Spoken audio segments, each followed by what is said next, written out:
Good morning and welcome to the DESCO Europe Compliance Verification and Training webinar. My name is Tim Hacker. I'm one of the regional sales managers for DESCO Europe. Joining me on this webinar today is our the DESCO Europe brand manager, Stephen Burns. During this session today, we're going to be looking at the compliance verification and what the European standard says companies need to do to be compliant with compliance verification. We will go through each section with different tests for matting and flooring, wrist straps, and it will cover everything the tables 1, 2, and 3 say that you need to test in the European standard. We'll be going through PowerPoint presentations, and Stephen will be joining me to go through demonstrations as well. So even though the first section of this is PowerPoint heavy, the rest of it after that is a nice breakup of live demonstrations showing you how to do the tests that the standard calls for and the equipment needed as well, which you can see some of it's behind me.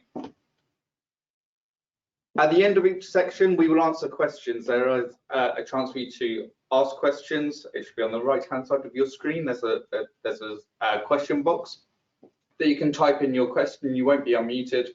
You can type in your question. And the questions that we get after each section, we will try and answer as many as we can in the time that we have. If any of the questions are not answered during the sections or the whole session in total, then what we will do is we'll follow up with everyone and answer each question by email, and if possible, set up meetings as well to discuss it in a little bit more detail. So we will be answering as many questions as we can during this section or this session this morning. So the first section that we're going to be covering is compliance verification, what the standard says is compliance verification, why we need to do compliance verification. So Stephen, if we can go to the PowerPoint for me, please. It's also worth noting that we know this is like a couple of hours long. If you can stay to the end, there is a special offer for all attendees that have attended the webinar today. So for more information, Stephen will provide more information on that at the end of this webinar.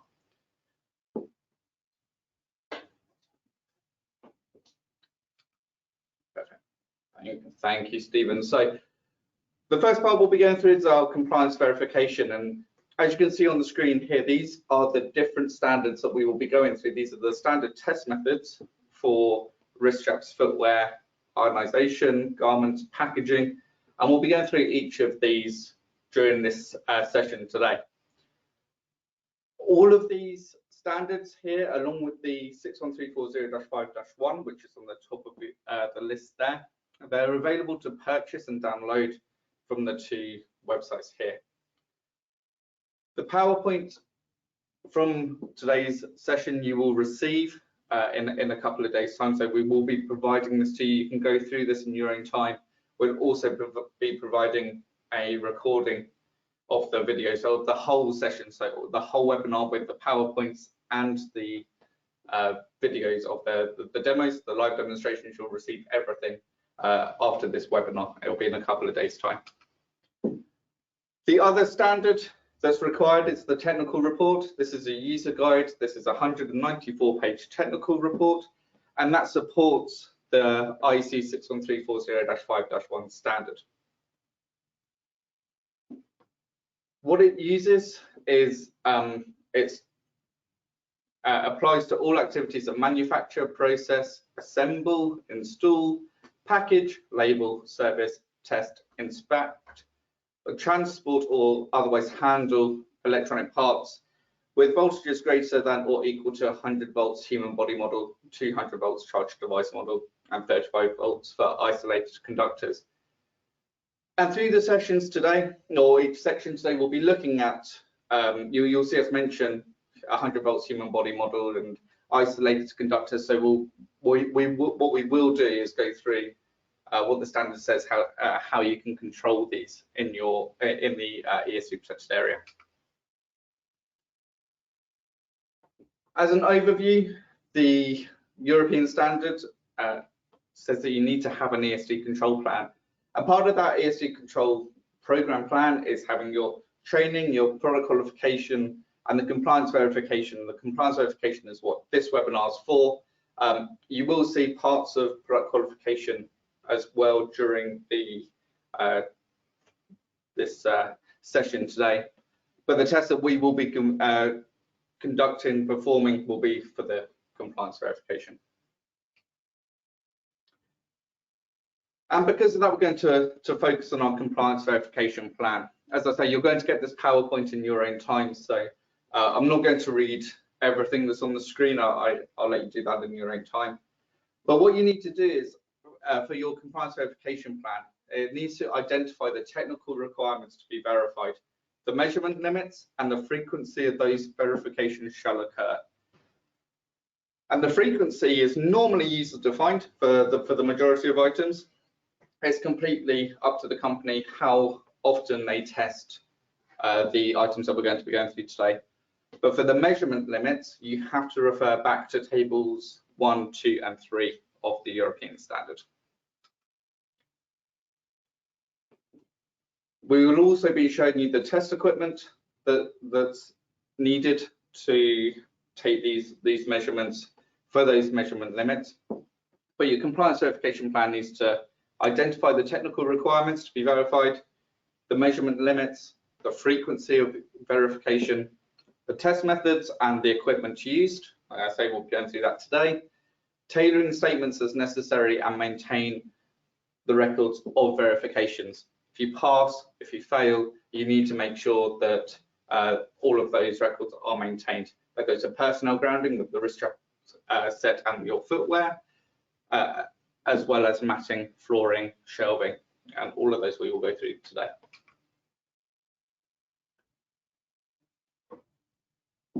So for your technical requirements, you need to have the organisation need to look at the different test methods or references to tables 1, 2, 3, and these shall be documented with a technical justification that supports their use. Some of these limits that you will see today used to have a defined lower resistance limit, but now they don't. But a minimum resistance value may be required for safety reasons, and you can go through the different standards for that for those safety reasons as well. So a quick overview of the tables before we go into them in a lot more detail. Table 1 is your grounding, so this is where we start off. The protective earth is the first one, which is probably used. It is used the majority of the time. That's using the earth that's on the bench or in your power supplies at the back of the bench. Extension leads, things like that. Your functional ground, which could be an auxiliary ground, could be a stake in the ground, or your potential bonding when you're at the same potential as something that that could be being worked on, which could be a car, for example, or a machine in the middle of a room where you won't have any grounding. You unplug that machine and you ground yourself and bond yourself to that machine. Table 2 goes through the personnel grounding. So that's the wrist straps, the wristband, the wrist strap system, footwear, and the person footwear flooring system, and the person footwear system. As I say, you're going to see a little bit of the product qualification limits and tests on these tables because that's what the standard calls out for. It shows the product qualification tests and the limits that need to be carried out. But we are going to be focusing on the compliance verification, the right-hand side of that table there, and showing the different tests that need to be carried out. And then our final table is table 3. And again, we'll be going through all of these sections today and carrying out the required tests. What you will also see from these tables is there's nothing for packaging. And packaging is not mentioned in tables 1, 2, or 3. But packaging needs to be tested. The packaging standard was updated in 2022. And we will be going through those changes, what needs to be tested, and how you test that packaging when we get to that section. It's about halfway through. It's a little bit of a longer section, but we'll be going through that halfway through the session today. So what we're going to be covering first, we're going to go through the tables in order. So we're going to start with grounding, and then we're going to go into the other ones. We're not going to be doing the tables in order, but we are going to start with our grounding. So the first thing that we're going to do, I will go through the PowerPoint presentation, then I'll invite Stephen up to show the different tests and equipment that can be used to check your grounding.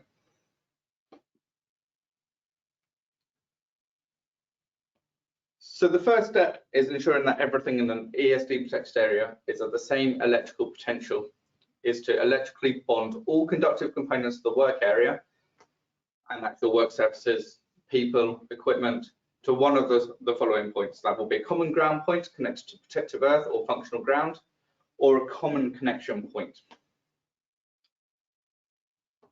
And as you just saw with table 1 there, the standard calls for the 3 different grounding methods. That's the protective earth, the functional ground, the equipotential bonding. So using a protective earth, that's the first and preferred ESD ground is protective earth, and that's if it's available. So that will be the ESD control elements and grounded personnel are connected to a protective earth. So figure 1's in the standard. We will be showing you a little bit of how things are connected here. The second acceptable ESD ground is the use of functional grounds. That's the conduct, could be a ground rod or a stake or a separate wiring system that's bonded to the AC ground of the main service panel. And that's in order to eliminate the differences in potential between protective earth and the functional ground system. And those 2 systems shall be electrically bonded together where possible. And the third accepted way of grounding or method of grounding is equipotential bonding. And that's if a ground facility is not available, you're not able to use protective earth or functional ground. As I said before, that could be a machine in the middle of the room. You disconnect that machine from ground and then you connect the operator. So if the operator's got 200 volts on them, then the machine will also have 200 volts. Everything's at the same potential. So there are 2 different pieces of equipment that are available that are needed to test. You have the AC outlet analyzer on your screen there and the ground probe as well. So what we can do, we've got a AC outlet analyzer on the side. I'm just going to invite Stephen up now and on the front of your camera, Stephen. Yeah, brilliant.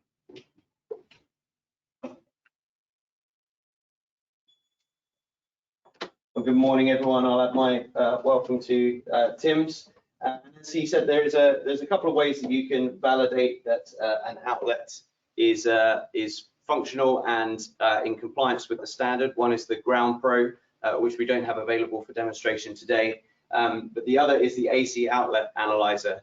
Now, some of the validations that we saw on table 1 are actually performed as part of your electrical safety test, so that's not what we're checking today. What we are able to check is that the outlet that you're using is properly wired and that the connection is providing the proper voltage and that the connections to earth are all correct as well. So I'll just bring this up to the camera a little bit. You probably saw it on the PowerPoint a moment ago, but simply it plugs in using the standard outlet. There is a European version of this device as well. And it will simply give you a pass or a fail on the outlet depending on whether everything is as it should be. So you simply plug it in and you'll probably hear a chirp, very brief chirp. And Tim, if we switch to the side view camera, we'll be able to see a green LED pass for the outlet.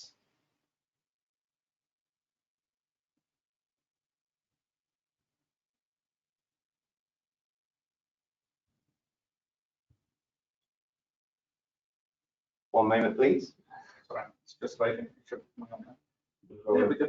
Thank you. So you can just see, I'll unplug it so that it illuminates. And you saw it go through a fail state as we plug that back in, and you can see that we have a pass status illuminating on this outlet side of the tester there.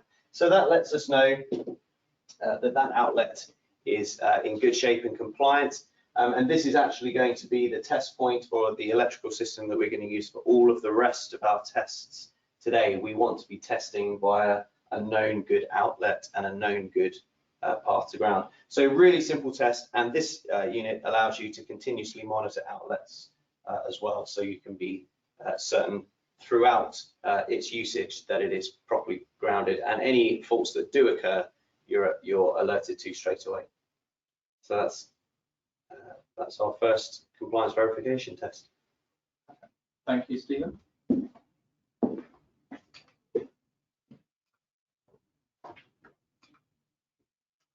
Okay, so I don't believe there are any questions on that one. No, there were no questions on the grounding. It's quite a quick, easy test to do, that one, especially with the AC outlet analyzer there.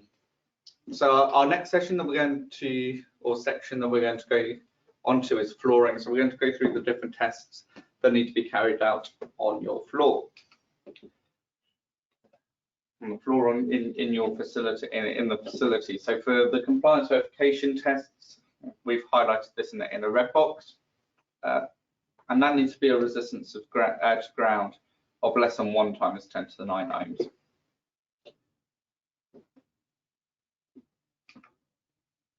To carry out that test, you need to have a digital surface or a surface resistance meter. We have a digital surface resistance meter here, and the tests that we will go through in this webinar today, the majority of them can be completed, can be carried out with a surface resistance meter. So if you don't have a surface resistance meter and you have an ESD protected area, you need to test the items in that ESD protected area, then the digital surface resistance meter is the key item that you require, or is required for the tests in the ESD protected area. It's also worth noting that there shall be at least 1 measurement per 100 meters squared, with a minimum of 6 measurements when you're carrying out when the test is being completed, using this digital surface resistance meter or surface resistance meter. You can see the digital surface resistance meter there in the photo, with a probe to ground, a lead to ground, and a probe on the flooring. So this is the equipment needed, and I'm just going to hand back to Stephen on the screen to the front view camera there. Yes, please. And Stephen will be going through the tests for the flooring. Great. I'm just going to re-angle the camera ever so slightly. See a little bit more of the floor. Hopefully that will come back into focus in a second. So as Tim said, we're using the digital surface resistance meter kit, a really indispensable piece of equipment used to perform so many compliance verification tests. So absolutely essential piece of equipment to have if you're performing regular compliance verification tests. And what we're going to do is we're going to plug 1 lead into the outlet analyzer that we use to verify our grounding point. This floor is an ESD floor in the back corner. You might just be able to make it out. So you see a green lead, that's a grounding lead, which then runs back into that electrical earth. And as Tim said, our compliance verification test is resistance to ground. So we're going to place 1 probe on the floor and connect to ground with the other lead, and we'll run the test.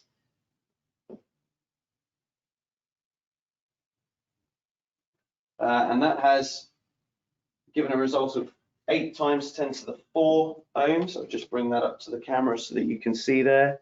8 × 10⁴ ohms. So that's well within the spec, less than 10⁹ ohms. So more or less, that is what we would do as part of our compliance verification. We would perform this test routinely around the factory floor. Let me just move the camera back up a little bit there. We would perform this test routinely around the floor to make sure we're getting a good sampling of the floor that we're working in. And the thing to bear in mind with, we'll mention this with some other tests as well, the aim is, of course, we want to be in compliance, but the aim is not to find a way to be in compliance. The aim is to make sure that your ESD control measures are actually doing their job. So what I would not do in this example, perhaps this would be convenient to the people that are working, but I wouldn't put the probe down next to a bench when nobody ever walks. It might be out of the way, it might be less disruptive to the operations that are going on, and I can certainly see the appeal of that. But actually where you need to be performing the tests is if you had a seated operation here, you need to be performing it on the area of the floor where that chair is constantly moving around, where the floor is getting, let's say, harsher treatment. And actually, in the case of an ESD chair, as we have here, that area of the floor is relied on as a path to ground. Or areas where you're moving lots of trolleys back and forth and it's starting to look worn, you can see visually that there is wear and tear. Test those areas. Test the areas where you are relying on the floor to provide the path to ground for operators, for moving parts, trolleys, etc. And that is required to keep your product safe and grounded. Testing in a corner of the room where no one ever goes is not really validating that your product is going to be protected through the floor. So that's a top tip, if you like. Test the areas, the high traffic areas, the areas where you need the floor to be working. That's what matters. If you were then to find that something was out of spec, you could go through a series of troubleshooting tips. Basically, it would be by process of elimination, figuring out which part of the system has failed. So in this case, perhaps the first thing we would do is a point-to-point test. So if this test failed, perhaps I'd do a point-to-point test on this tile, then checking tile-to-tile connectivity, resistance to groundable point, so that's where that green lead is, and then maybe if that's all in compliance, but our overall test has failed, I'd be checking that grounding lead and maybe our grounding system as well. So a process of elimination would then take place where you do other kinds of tests. But this is the test, the resistance to ground test, as we've done here, is the test that you need to do routinely. And critically, you need to be recording the results. The compliance verification requirements are that you maintain a record of the results that you achieve, and if there are any non-compliances, the corrective actions that you take to resolve that. Back to you, Tim. Perfect, thank you.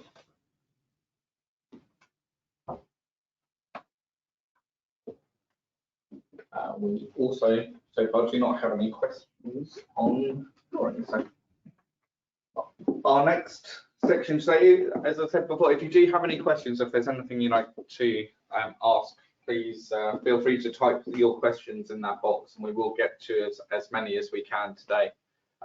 We haven't had any yet, so it frees up a little bit of time later on if you do have questions.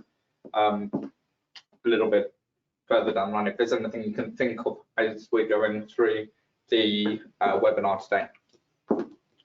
For our work surfaces, the tests that need to be carried out is the resistance to ground test. I'll invite Stephen back up shortly, and again, we will be using the same equipment, we'll be using the same grounding point. Interestingly, just like the floor, the test limit is a resistance to ground test of less than 1 × 10⁹ ohms.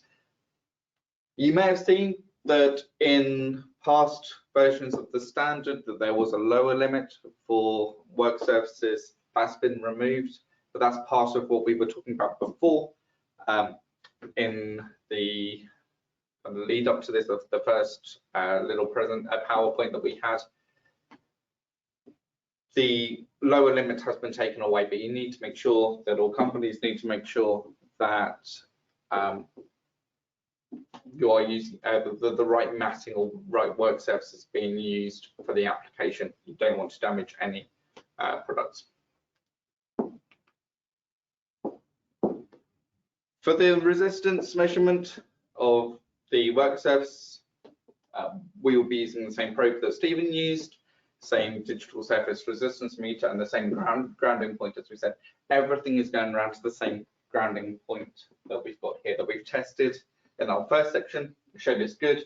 which is why we did grounding first. We want to show that where we are doing the tests, it was passing, it's working, and we're able to use that for all of the tests this morning. So here's the equipment needed. The image on the right is the resistance to ground test, and I'm going to put Stephen back on camera. We'll be able to show you how to do that test. Great. So this one will run a little bit quicker than the last one because the concept is very much the same. So once again, we've got one weighted probe. We're just going to switch to the other camera. One weighted probe on the workbench here. The other lead running back to our verified outlet, our ground. And again, this bench, I'll just lift this corner up into view. Here you can see that this bench has a grounding stud snapped on there, which is going back to earth. So you can see it on this front corner. So again, the compliance verification test is a very simple resistance to ground test, which we'll run now. And the requirement is less than 10 to the 9 ohms. You see already we've got 10 to the 7 illuminated up here. Because of the higher resistance in the floor, it's performing a 100-volt test, which is the requirement of the standard for any materials with a resistance greater than 1 mega ohm or 10 to the 6 ohms. So it's the electrification process to make sure we get a good stable reading and using that higher voltage. So we've got 1.2 times 10 to the 7 ohms, which is well within the standard.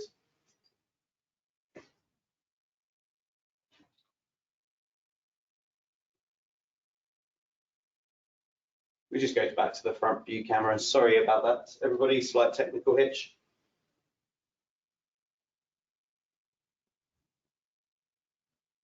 Oh, brilliant. Thank you, Tim. So 1.2 times 10 to the 7 ohms there. So well within the standard. Things apply to the workbench as we were discussing with the floor.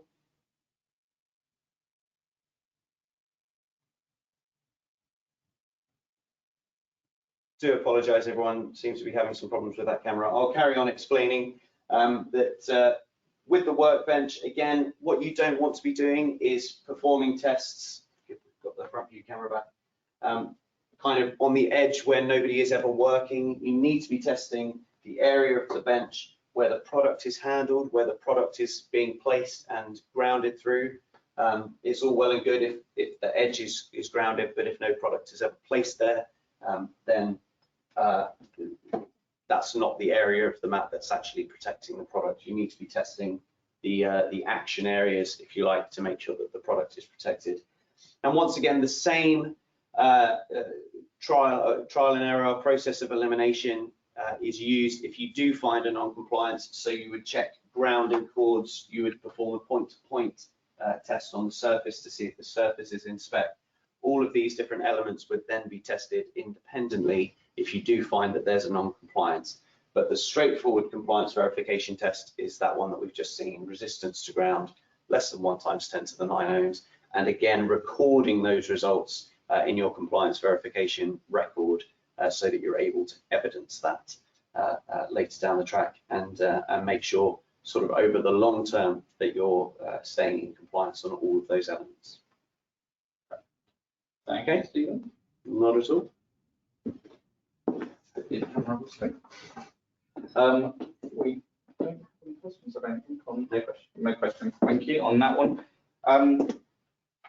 So our next part is still comes under the umbrella of Worksurfaces. It's our mobile equipment. And this mobile equipment is our trolley that we've got now. As you can see on table 3 here, our working surfaces will be our bench matting, our storage racks that we will be showing shortly, and the trolley. And the work surfaces are defined as any surface on which an unprotected ESD sensitive item is placed. In this case, this will be our trolley that we've got here.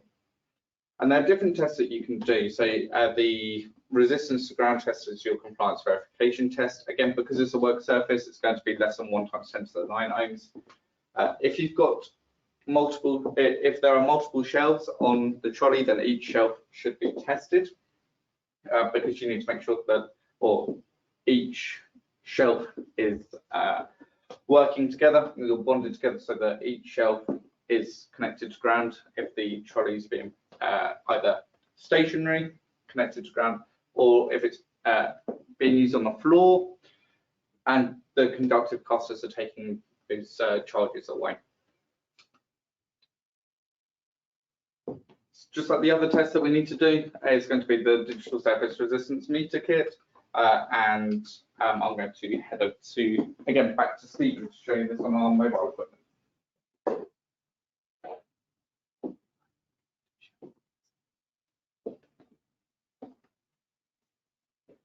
Thanks, Tim. So again, straightforward replication, more or less, of what we've already seen with the standard bench surface. Sorry, I've got my leads in a little bit of a tangle there. The slight difference here is you can see I'm holding the grounding cord for this cart. So some carts will be groundable through the wheels, through the casters, and then through the floor. If that was the case, you'd actually perform the same test. So one probe on the action area of the work surface, the trolley surface, as Tim mentioned, all 3 layers, and then back to ground. And we'll perform that test first of all. And because this trolley does not have ESC casters, I don't know if that's visible on the camera there, but we actually have the overload indicator already illuminated here. So this test is going to fail because this cart doesn't have the means of grounding through the floor. But if you did, this is how you perform that test. And you can see, I'll just bring that up to the camera. You can see the overload result there. What we're going to do then with this test, with this trolley requires grounding when loading or unloading. So we're going to connect that cord to our grounding point here, perform the test again. And already I can see 10⁷ is illuminated here. Just going to accelerate that test and bring that up to the camera for you. And we've got 1.5 × 10⁷. So that's well within the spec, less than 1 × 10⁹. As Tim said, you'd repeat that for each shelf on the trolley. You'd also do the same thing. Just going to move this to one side for our storage racks. So on this rack here, we've got 5 shelves. We would test each one independently, and the test is exactly the same. So connecting to our grounding point, our validated grounding point, probe on the shelf there on the action area. And actually what we are going to achieve here is a fail. I've got a 10⁻12 illuminated. And this was a situation that we set up earlier to validate this. This is the kind of thing that can happen very easily all the time. Our grounding cord here has become disconnected. So just connect that onto the grounding point, fix that issue.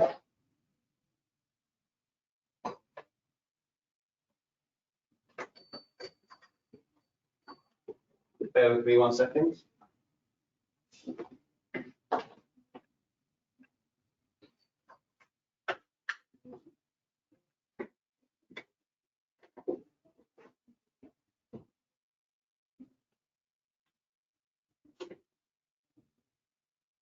Run the test again.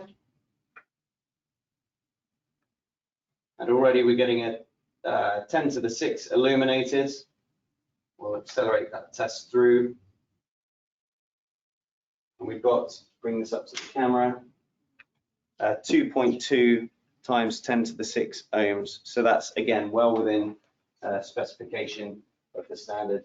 And that's actually a really common reason for failures for workbenches, trolleys, and storage racks, which is that actually the surface itself, the work surface material, is perfectly fine, perfectly within spec, but has become disconnected from ground.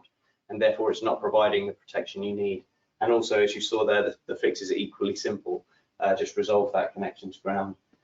As Tim mentioned, each surface needs to be tested independently, and in our full IEC training, we point out that each level should be independently connected to ground. You shouldn't daisy chain them together for the simple reason that if one becomes disconnected, then everything beyond that point becomes disconnected.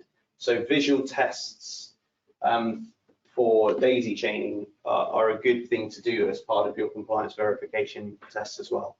But there we go, work surfaces, trolleys, shelving, all performing that same simple compliance verification test, resistance to ground, looking for less than 1 × 10⁹ ohms. And then if there are any problems, you have the same process of elimination, the diagnostic process to find out which part of the process has failed and is causing the failure so that you can then rectify. Back to you, Tim. Thank you, Stephen.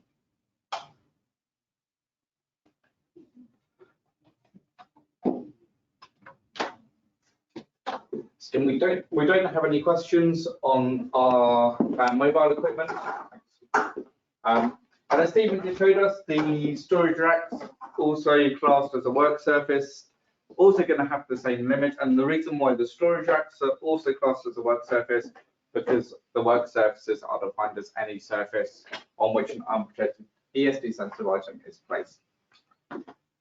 So as from the first few sessions that we've had, or sections that we've had, we've been using the same equipment, and that equipment can be used for the majority of items that you have in your in the ESD protected area, things that are needed to be tested in the ESD control plan. There are other tests that we can do with this unit, and we will come to those shortly, but the main items that are in the majority of ESD protected areas are able to be tested with a surface resistance meter. And so we've already shown how to do that test. I'm not going to go into that into more detail, but this is the section now that, or the part of this now that's not called out in the European standard at the moment, as in the overall standard for in any of the tables 1, 2, or 3. And that's packaging. But the packaging standard was updated back in 2022 for the tests that need to be carried out on packaging. Doesn't need to be every single piece of packaging, not every single bag, every tape, every box, but a sample size, a good size sample size. Also picking bags that have been used for a while, that may be a little bit worn, just to see if they can be used again. And during that, during this, we're going to go through these tests. So the packaging standard is 61340-5-3. As you can see, they're 2022, and that 2022 is the year that it was updated. And in this standard, it goes through the different test methods for determining the resistance and resistivity of solid materials used to avoid electrostatic charge accumulation. In this standard, you will find another table. It's table 1. And there are other tables as well, but this is table 1 here. This shows you the different types of material that's used for your protective packaging. So there's the conductive, surface conductive. That's for a surface resistance test, which is RS. Again, we're going to be seeing that a few times during this PowerPoint. During this section here that we haven't seen before. There's a point-to-point resistance test and a volume resistance. That's the same for conductive, dissipative, and insulative. And it depends what kind of packaging that's being used in the ESD protected area, but there will be some bags that fall, or boxes that fall under dissipative, and others that fall under conductive. And you may want to test other pieces of packaging that you may find are insulative instead of dissipative. So we'll go through those types of packages or bags and things like that now, and the equipment that's needed. I know this could look a little bit small on your screen, but we'll go through each one. And this shows the different tests that need to be done. So you've got your product qualification there, which is the surface resistance and the volume resistance of packaging. The other packaging that needs to be, the test that needs to be done for the packaging, for the compliance verification, is your surface resistance test for bags, a point-to-point test for tote boxes, a point-to-point test for foams, a point-to-point test for carrier tapes, point-to-point test for thermoformed injection molded trays, a surface resistance test for corrugated cardboard, and also needs to have a point-to-point test as well. So what items do we need to test these? We'll be showing you those shortly. But as you can see, we made this a little bit bigger for you to see, so you can go through the product qualification compliance verification here of each item.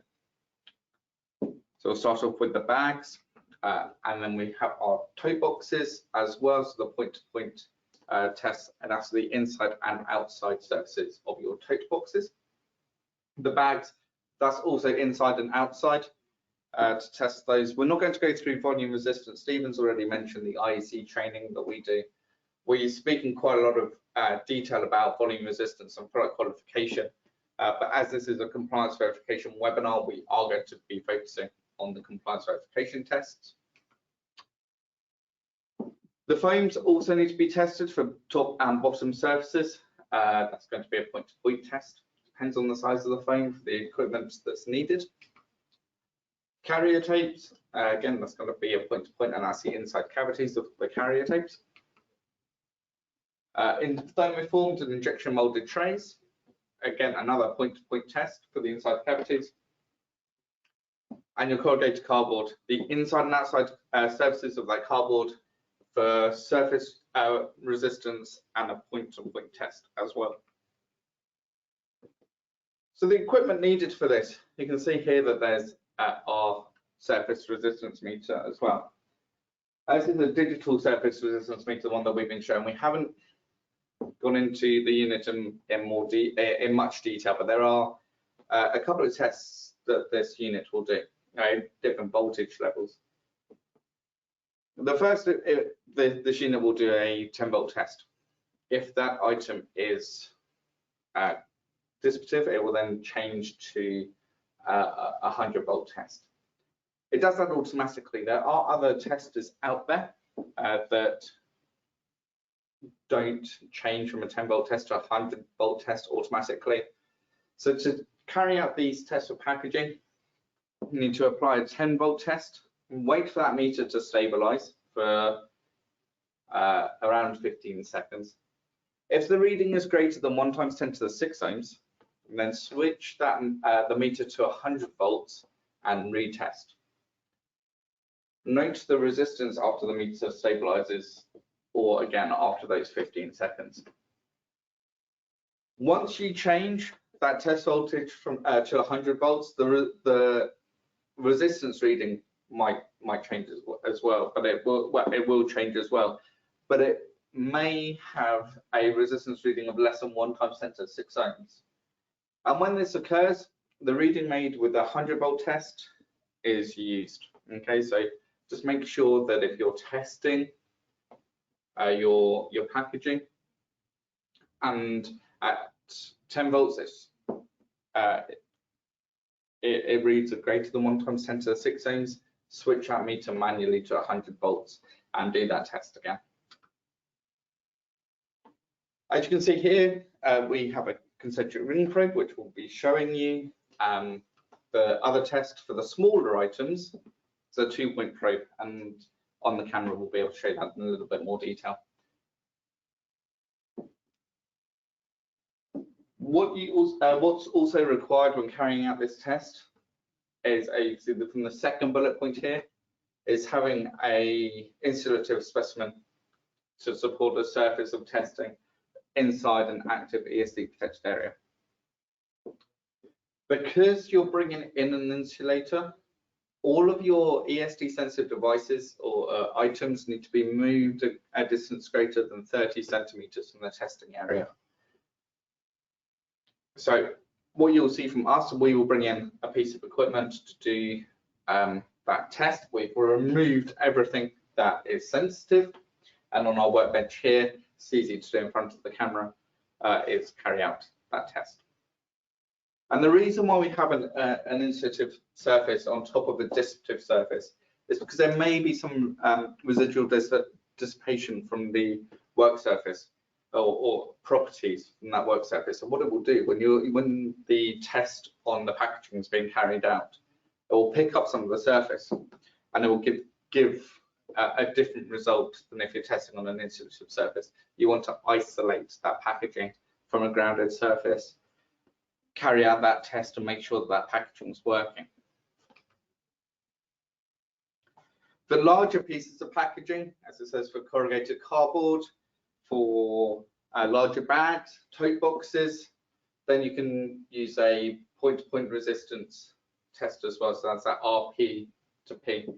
And again, as I said before, for the other two, if you have that meter that doesn't automatically change from a 10 volt to a 100 volt test, make sure that after 15 seconds, if that test is greater than 1 times 10 to the 6 ohms, switch to that 100 volt test.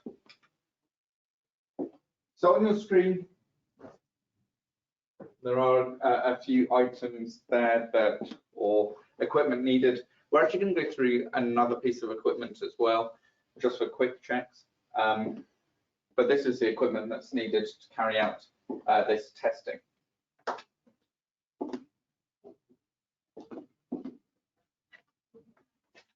So as I go through the tests this morning, we're going to be going through not every single item that's on there, but I'm going to be going through cardboard bags and then a smaller tote box as well.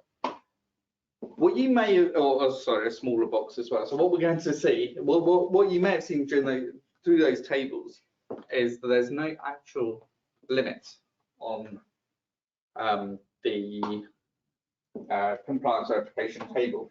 And that's because the standard says there are 3 different types of material. There's your insulative, your conductive, and your dissipative.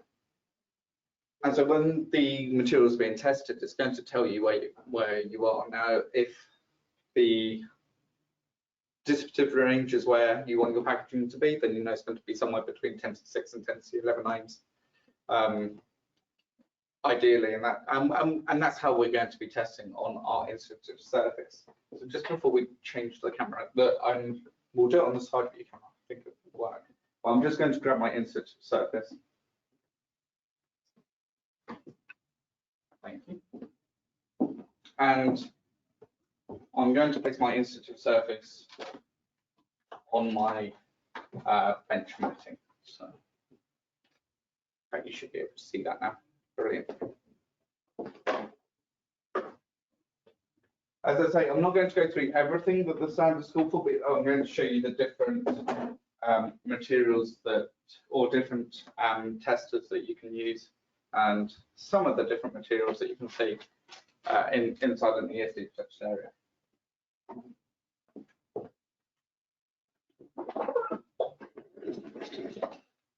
So as we spoke about a moment ago, we are not going to be testing every single bag that we've got in our facility. It will take a very long time to do that if we're testing every single box, every single bag. But what I'm going to do is I'm going to test this bag here. You can see it's a little bit creased. It's well worn. We've used it quite a lot of times, and I want to make sure that if we use this bag again, it's okay to be used. I want it to take the charge away. It's going to act as a fabricate for any ESD sensitive item, so I don't want it to be insulative. If it's above 1 times 10 to the 11 ohms, then I know that this packaging is not going to meet the requirements that I need from this piece of packaging.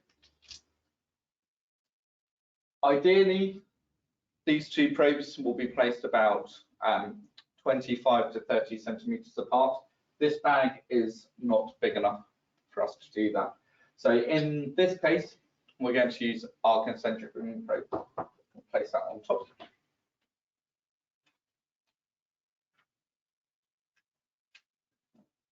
And I'm just going to connect my digital surface resistance meter to this. Now, possibly you may be able to, you may not, see the tester automatically change from a 10-volt test to a 100-volt test. What means that? Yeah, I'll be able to see. But it's got a 10-volt test there that it's doing at the moment. And now it's going through that 15-second or that stabilization period that it's asked for, and it's changed from a 10-volt test to a 100-volt test.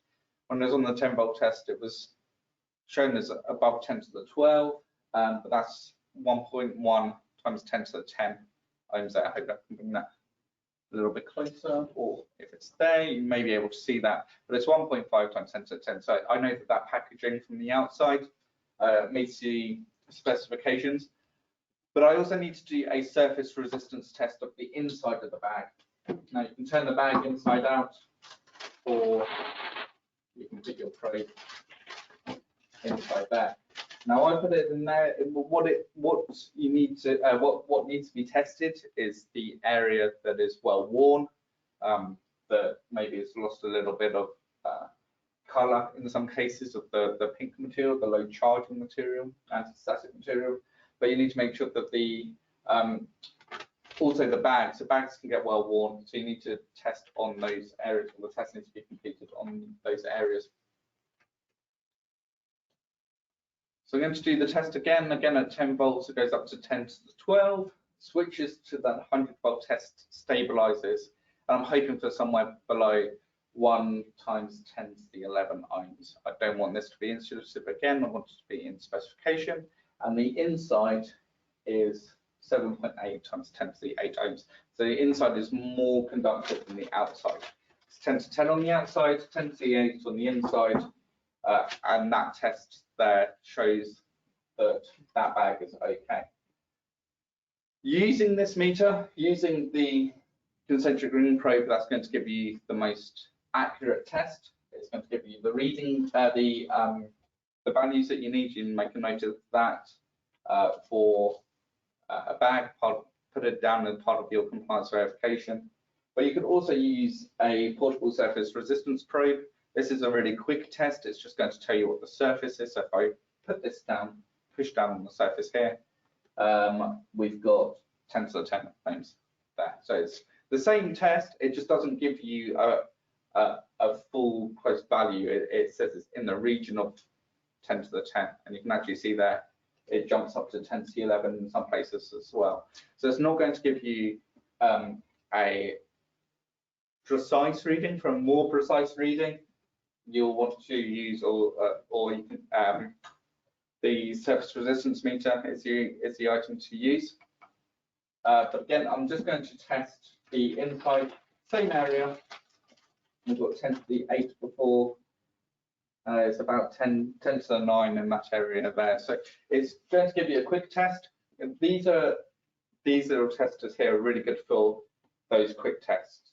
Those tests that you, when walking around the ESC detected area, you can pick on some boxes or some bags, have a little look. Oh, well, that bag's a little bit worn. I want to see if that bag is still compliant. You can use your the portable resistance probe, place that on there, and it gives you a reading. For a more accurate reading, though, it's using the digital surface resistance. For another test or another item, I've got a little just box here. Again, this is black. Could be conductive. It could be dissipative. Could be insulative. So we'll have a little test and see. If I was to put my concentric ring probe in there, it's not quite fitting. It's a little bit too big. You can get a lot smaller boxes as well, but that's a little bit too big for a test in here. So what I'm going to use is a 2-point probe. Very similar to the concentric ring probe and to the portable surface resistance probe. I'm going to put my two probes on the inside of the box. It asks for the inside and outside, and that's 1.6 times 10 to the 4 ohm. So just doing that quick test from the inside of the box. If I do the outside surface of that box as well, I'm going to push my test button again. Doesn't really go through that stabilization period because it's quite conductive, and that's 2.8 times 10 to the 4. Now, because this is conductive, and because the test I've done, as you can see, it may not be in focus. No, it's not really in focus, but that's okay. That's a 10 volt test that the unit's just done there. You may be able to see on your screen there, but just here above the 2, you've got a 10V, and that's just showing that it's a 10 volt test. Because it's conductive material, the 10 volt test is okay. And because it's below 1 times 10 to the 6, I will make a note. If it was on a unit that doesn't automatically change, I'll make a note of that reading there. There's no need for me to do a test at 100 volt test, 100 volts. Again, for a quick test, the portable surface resistance probe will do the same. So just on my thumb was covering that up, but it's between 10 to stabilize there at 10 to the 4 ohms. So I know that that packaging there is okay. That's the outside and the inside completed. So the last item I have is some corrugated cardboard. And the reason why I've chosen this one as my next one is because I can show you all 3 tests, all different pieces of equipment. It's a larger piece of a larger part of packaging, so you can use this. This will be as boxes. I've just taken this out of our implant handlers, just as an example of a corrugated cardboard, and just to do a surface test. Because I can get a larger distance between the 2 probes, I can go corner to corner. That's roughly 30 centimeters or so, more or less. Between those 2 probes there, I can do a point-to-point test on this material and see what that's testing at, what level that's testing at. Just going to go through that stabilization period. So it jumped above 10 to the 6 ohms. So it's, if I was to do this with the manual change one, I would do that test with 100 volts, but make a note of this result, even though it's below 1 times 10 to the 6. Because it's a 100 volt test, it's going to be more accurate for the material. That's 9.6 times 10 to the 5 ohms. I'll make a note of that. I know that this cardboard here, or this corrugated cardboard, is absolutely fine. Still going to be taking any charges away when I put my boards inside my implant handlers, and I can take any, it will take any charge away. So I can use this. The bag, even though it's a little bit worn, it's still passing. I can still use that because it's inside my specifications. I don't want any packaging that's insulative. And then my conductive box as well, that was in specifications, and I can use all of the pieces of equipment or all of the packaging equipment that we tested this morning. So Simon, if we can go back to the PowerPoint. Thank you. So for your compliance verification, you do not need to do volume resistance. It's surface resistance as a point-to-point test. And for items such as bags and boxes, it's the inside and outside surface as well. Do we have any questions here? Not on packaging. We do have a question that goes back to testing work surfaces, and it says, we demonstrated testing work surfaces with the digital surface resistance meter. Is this the simplest way, or is there another method? There are other resistance testers available than just the one we're using today for our demonstrations, but that test is the test that's required. You're required to do a resistance to ground test, which means you do need a weighted probe on the surface, the working surface, and you do need to test from the surface all the way back to ground. So the test method that we showed is the required test method. There are the equipment that you use, of course, there are options in that regard. The only piece of equipment that is defined by the standard, let me correct myself there. The requirements for the equipment are that you should use a weighted probe of 2.5 kilograms plus or minus 10%, and you should have a resistance meter that is capable of testing at 100 volts for any material that is greater than 1 times 10 to the 6. It's also advisable to record temperature and humidity reading it's required to record temperature and humidity reading at the time of taking the test, and therefore having a piece of equipment that will provide that to you at the same time is really helpful, but it's not essential. You could use other equipment to get those readings. I hope that answers that question. The test method that we showed is the required test method. That's the only question. Thank you, Steve.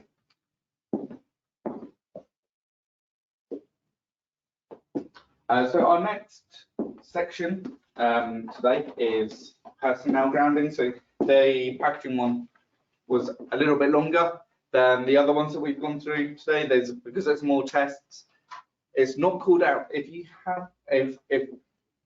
purchased and downloaded a copy of the 61340-5-1, just like to repeat myself, it is not in there at the moment, but that the user guide, the 61340-5-2, which accompanies the standard, and there's a technical report. It highlights the different standards that are needed, and that packaging standard was updated in 2022.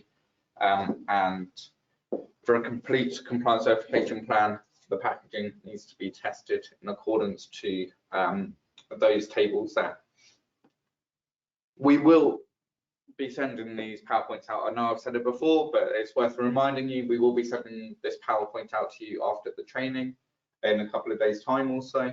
And please look through that table, have a little look at the different tests that need to be carried out, the surface resistance test, the point-to-point test, because it's something that's new that's been, because it was updated in 2022, but it's worth having a look at that in your own time, going through the different test methods as well.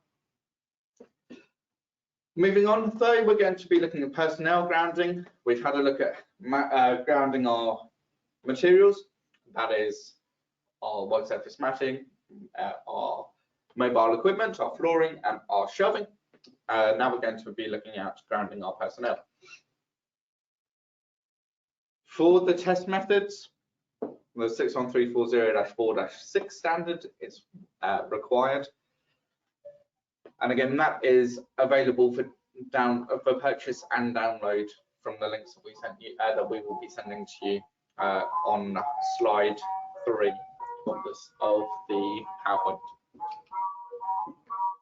Personnel grounding requirements from table 2 of the IEC 61340-5-1.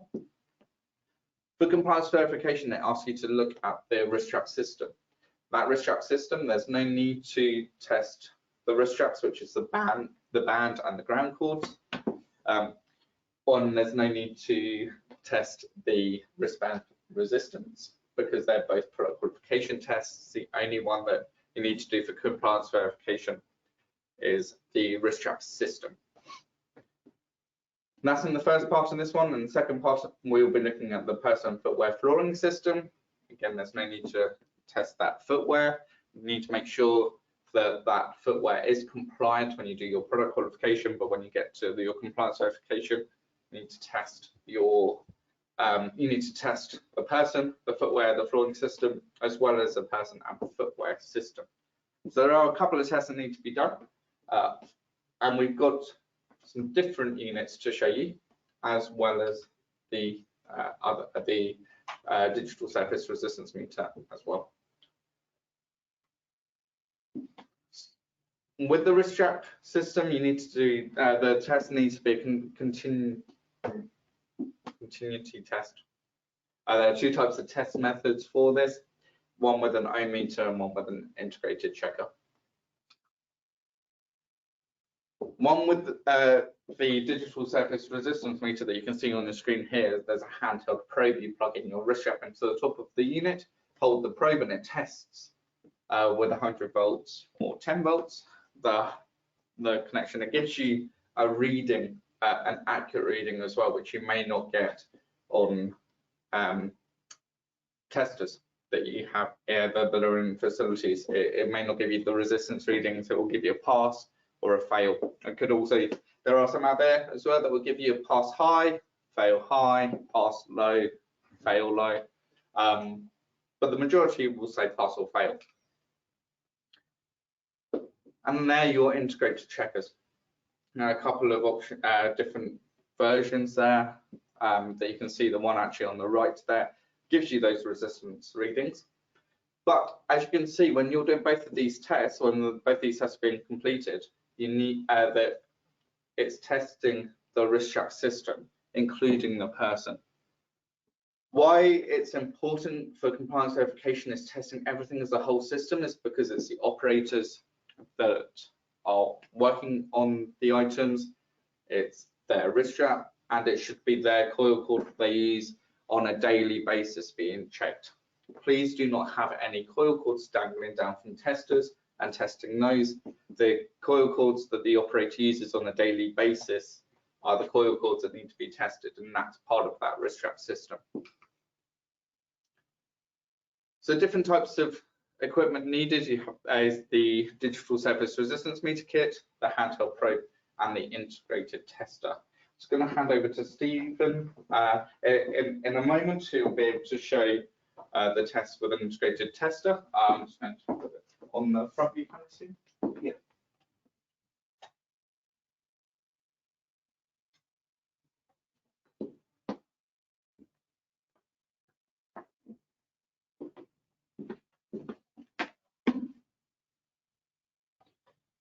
That's just loading up. Okay.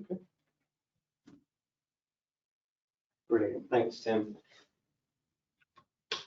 So as we saw on the slide, there is an acceptable method of testing using the digital surface resistance meter, and that would simply involve obviously wearing your wrist strap and then connecting the wrist strap into the top, and then connecting a handheld probe to the other one. That's really not a very common method, but it is an acceptable method. The reason it's not very common is because it's not particularly practical. The much more common method is to use an integrated tester, which would be normally wall mounted or on a stand at a convenient point, normally at the entrance to the ESD protected area, so that tests can be performed and a grounding equipment can be validated before you enter. So that's what we have here. I'm just going to connect my wrist strap here. I think that should be suitable. So you can see I'm wearing it snugly on my wrist there, not over my clothes, performing the test. And I can see on my monitor here that you can see the green pass low LED illuminating there.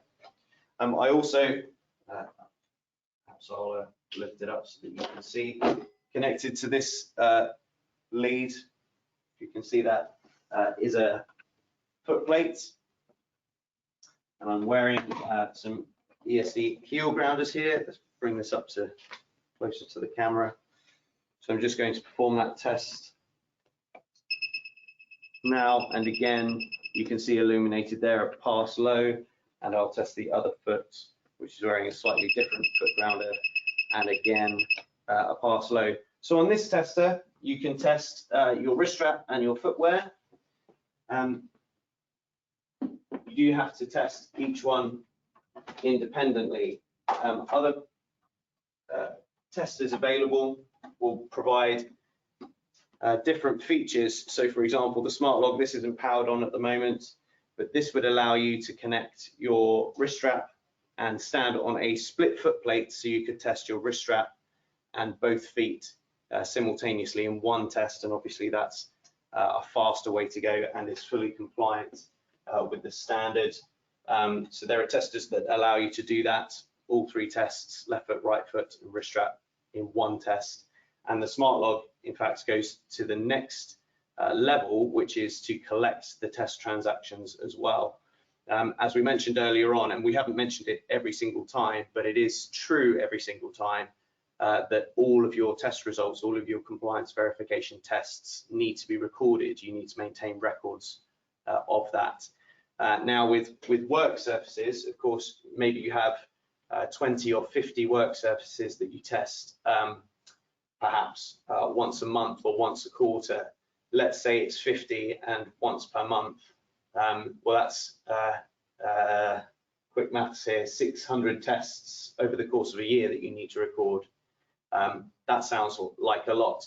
Well, if you had 50 operators who are testing twice per day, that's I'm not sure I can even do the maths on that, but that's hundreds of tests per month, thousands of tests per year.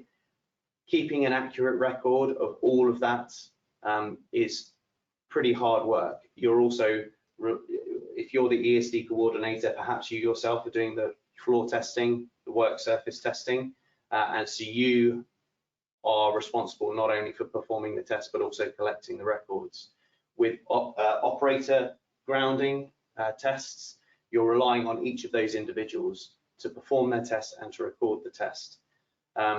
The accuracy, it's not nice to think about, but actually the reality is that the accuracy of that data is somewhat questionable if you're using a manual recording system. So an automated data acquisition system that allows you to fulfill that requirement, not only of performing the test, but recording and keeping a record of those tests is a big step forward. And for the ESD coordinator, is a massive aid in staying compliant to the requirements of the standard. We very briefly mentioned one of the footwear tests that we do, and it's not an absolute requirement, but there is a strong recommendation in the standard that these tests are performed at least once per day.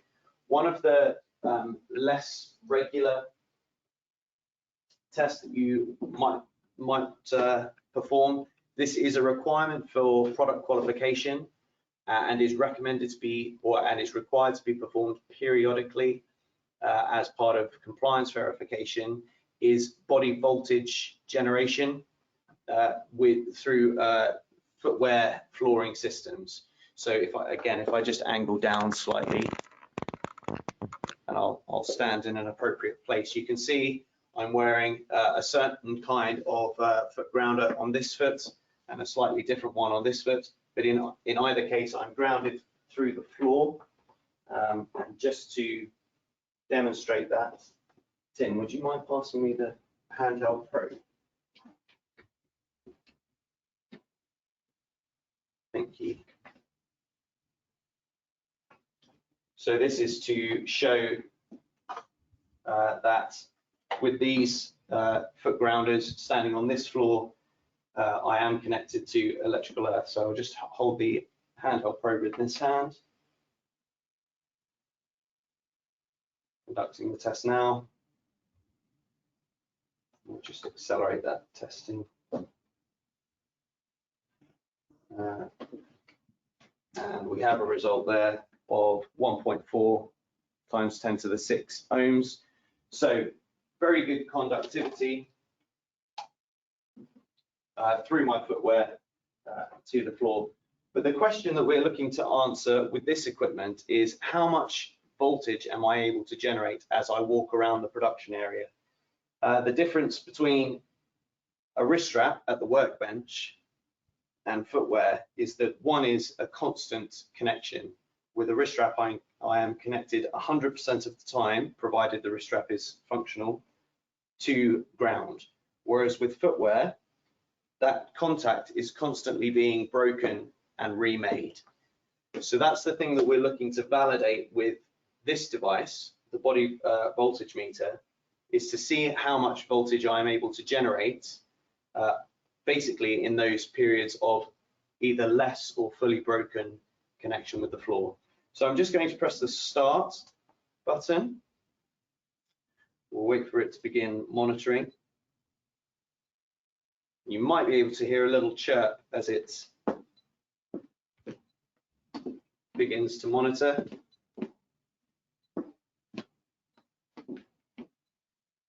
And the pattern I'm stepping in here is actually defined in the standard. It's a 6-step pattern.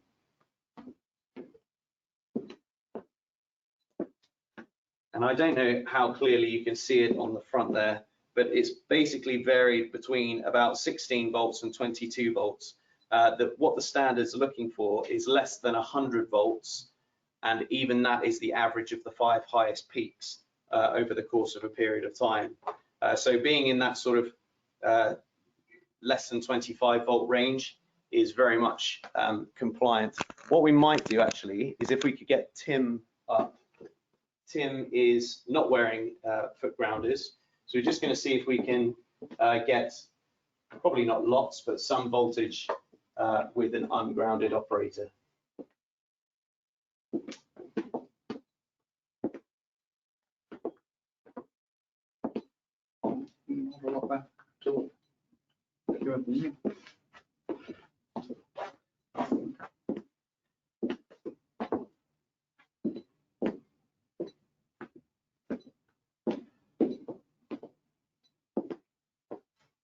Yeah, so still not lots of volatility there. It is relatively warm and humid in this room today. Actually, just as you passed it to me, it's gone up to 80. I don't know that that should make much difference, but in any case, that is the second compliance verification test. Thank you, Tim. That is required to be performed to make sure that your footwear flooring system is within compliance. Again, that's not a test that needs to be performed every day. It's simply a test that you need to run periodically to make sure that your footwear flooring system is reliable and, as we mentioned earlier on, is doing the job of protecting the product that's being handled. Failures on that could, again, there is a complicated chain with the operator, the footwear, the flooring, and then away to ground. It is important that you identify which part of the chain is failing if you find that body voltage is increased. It could be that the equipment, the flooring has failed in a particular area. It's worn, it needs recoating, something like that. It could be that the grounding equipment, the operator's footwear, is not being worn correctly. There are all sorts of things that would need to be diagnosed, but this will demonstrate that you're either in compliance or that you have a compliance issue that you need to resolve. So that's the other test there. Okay, thank you, Stephen.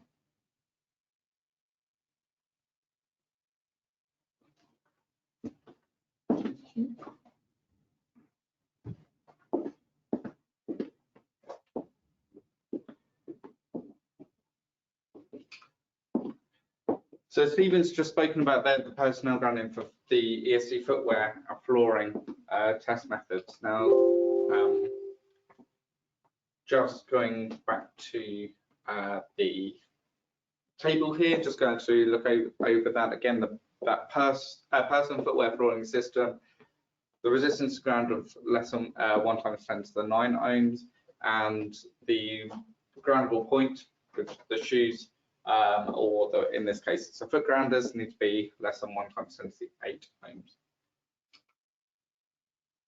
The walking test as well that needs to be carried out. The reason, and another reason why it's really important to do a walking test or carry out a walking test is because the Standard goes to 100 volts human body model, and that's when the operator is charging up as they're walking around the facility. If there are devices in the ESD protected area that could be damaged by more than 100 volts human body model, when doing that walking test, it's as Stephen showing there that he was able to get to, the peak was about 19 volts.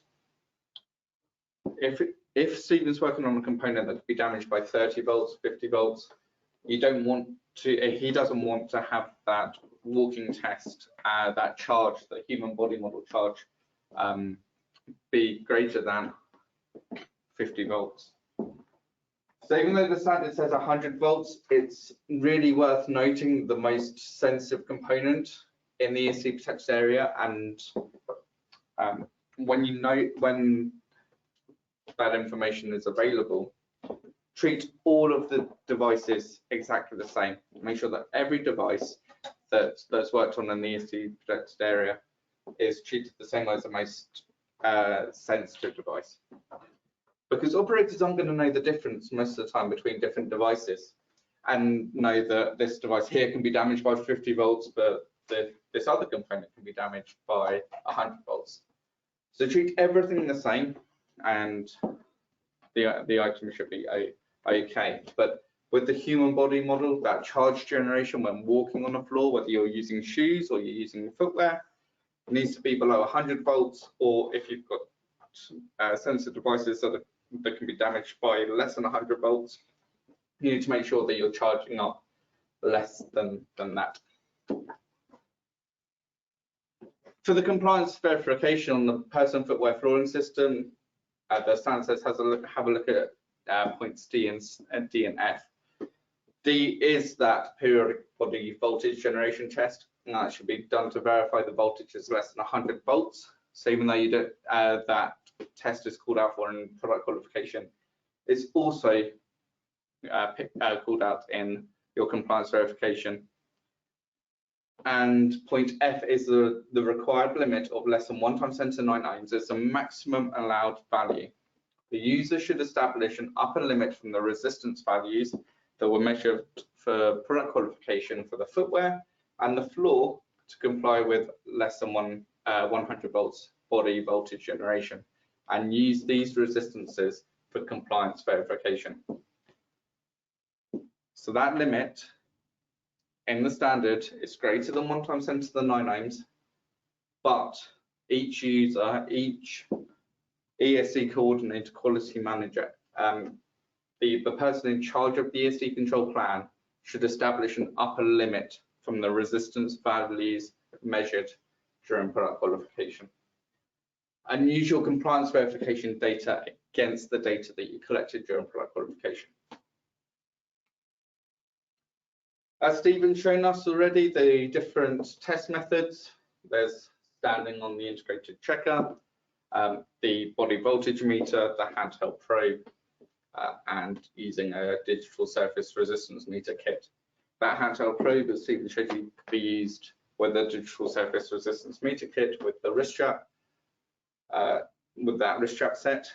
But the most common, and really, I think the majority of companies use that integrated tester to test that wrist strap. Stephen, do you have any questions?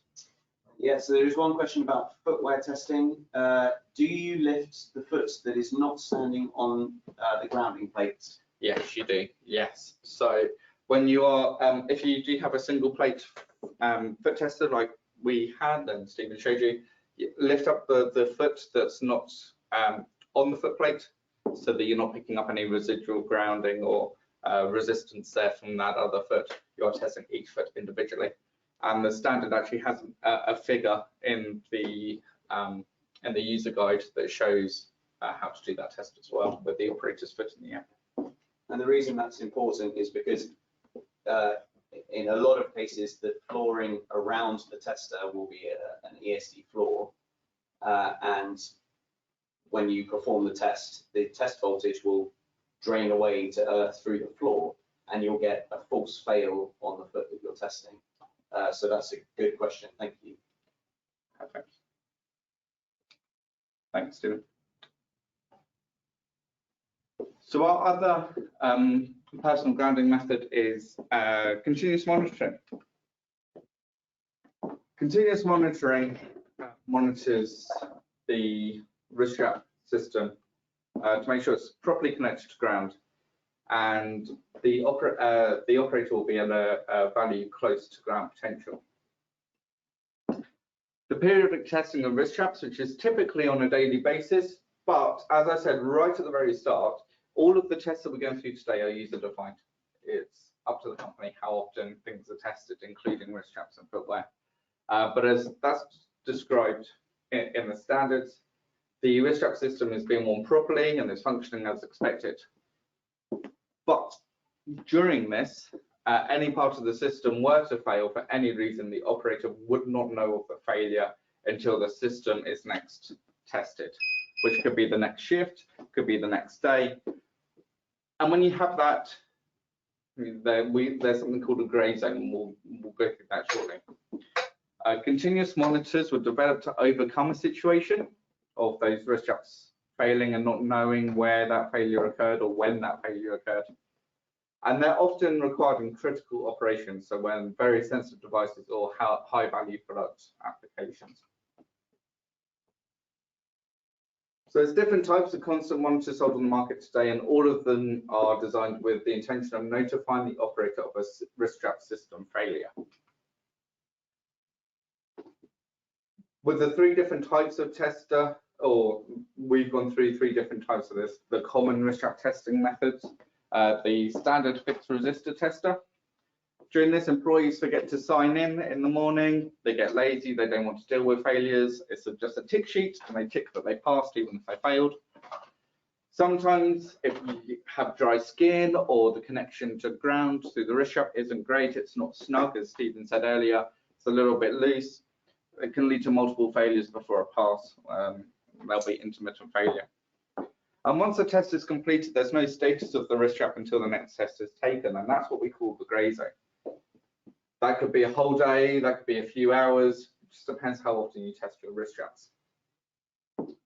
With the data acquisition tester, similar to the Smart Lock Pro that Stephen showed us earlier, employees can't forget to sign in, they can't get lazy, and they can't avoid dealing with failures because it's going to all of the data is captured, so their managers are going to know who's failed their tests and who hasn't tested. But again, just like the standard fixed resistor tester, once that test is completed, there's no status of the wrist strap until the next test is taken, and so there's still a grey zone. But with the continuous monitor, that eliminates the daily testing and associated issues. It will capture intermittent failures, and the wrist strap condition is monitored 100% of the time, so there's no grey zone. That's why continuous monitors are really quite popular, and that's what the standard called out for them in those high value product and very sensitive devices. So the 4 reasons for using continuous monitors: for continuous validation, saves time for the operators by eliminating a test step with no queuing up at testers to test your wrist strap system in the mornings. Recaptures intermittent faults that might be missed by touch testers, and there's no compliance verification records needed to be maintained if continuous monitors are in use. What we're going to do now is we're just going to go, Stephen's got a couple of, he's going to show us a continuous monitor. I'll go on the front camera, Stephen, for you. Thanks, Tim. So one of the other upsides that we haven't mentioned so far of continuous monitoring is that from the operator's point of view, really nothing is different to what they would be used to otherwise if they're using wrist straps. So over here we have a standard grounding point which we might use for wrist straps, and over here we have a grounding point or a wrist strap connection point which is connected to a continuous monitor. From the operator's perspective, therefore, it's really no different. They still arrive at the workbench and they connect to a grounding point. The difference for them actually is that they won't have had to go through the process where it's optional. You could still use touch testing as a belt and braces approach rather than getting to the workbench and finding out that the wrist strap system isn't functioning. But from the operator's point of view, they would get to the workbench and connect as normal. There'd be no difference. What would be different is that in this case, perhaps you can see at the back here, we've got our main unit. If I disconnect that wrist strap again, this LED goes into a sort of a standby mode. But once I connect, it then goes to green. Is that visible on the screen there, Tim? I can go to the side view camera there. We might go to the side view camera just to demonstrate that again. I'll move some of this other equipment so you can see.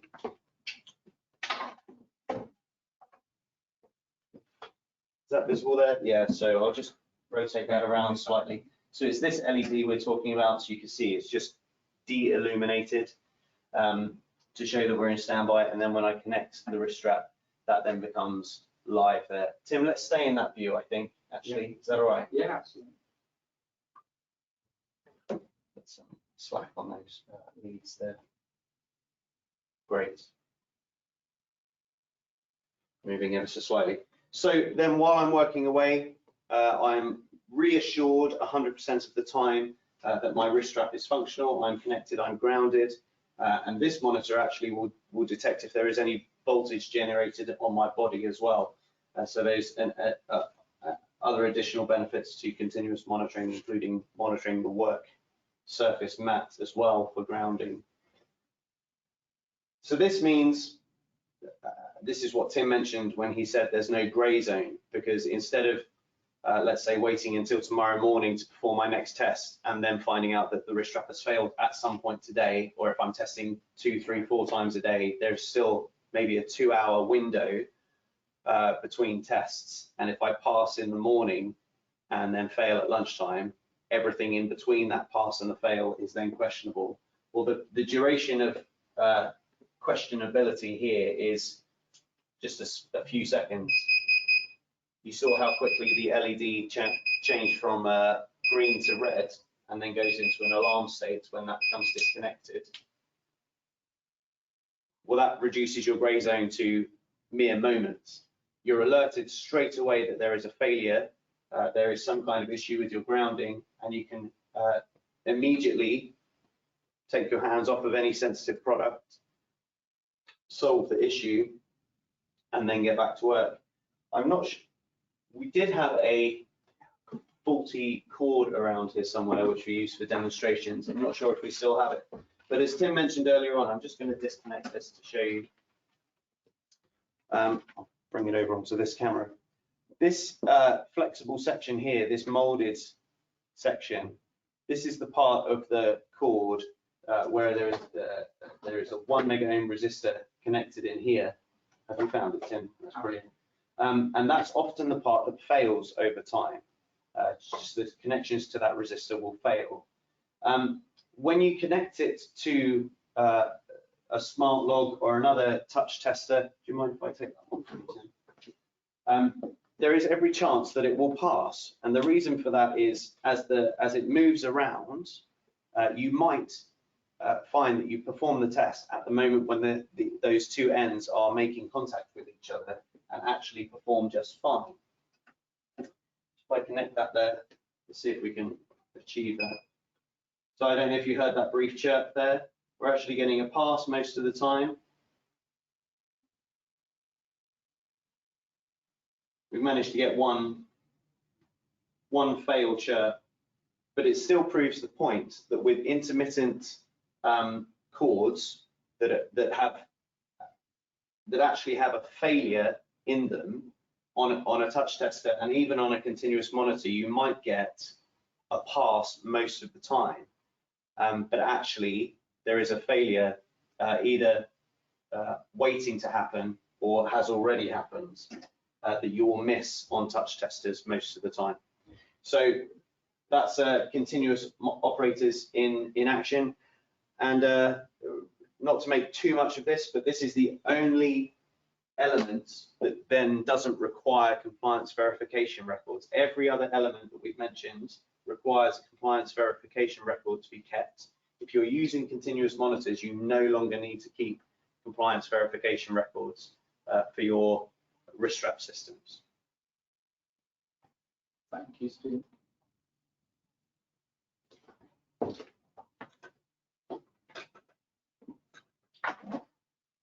We do have one question, but it's on personnel grounded. We're still kind of in that section. So, oh, there's two, sorry now. So are ESD footwear mandatory if an employee is already equipped with a wrist strap when he handles electronic components? ESD footwear is not mandatory.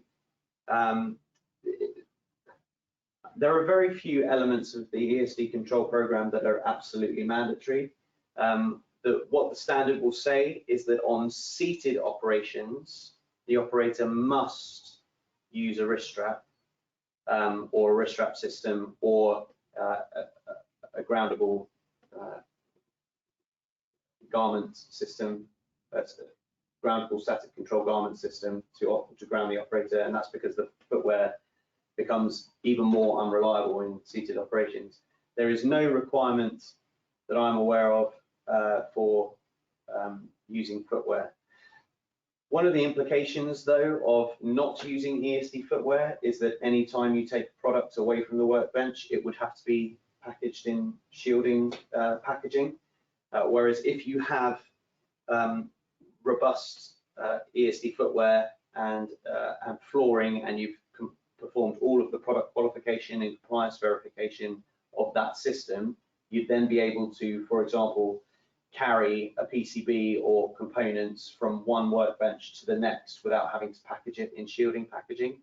So that there are a lot of kind of what ifs in answer to that statement, but there is no absolute requirement for ESD footwear. What we're looking to show you during this webinar is the compliance verification tests and methods for all of the elements, so that you know the test methods for the elements that you use in your program.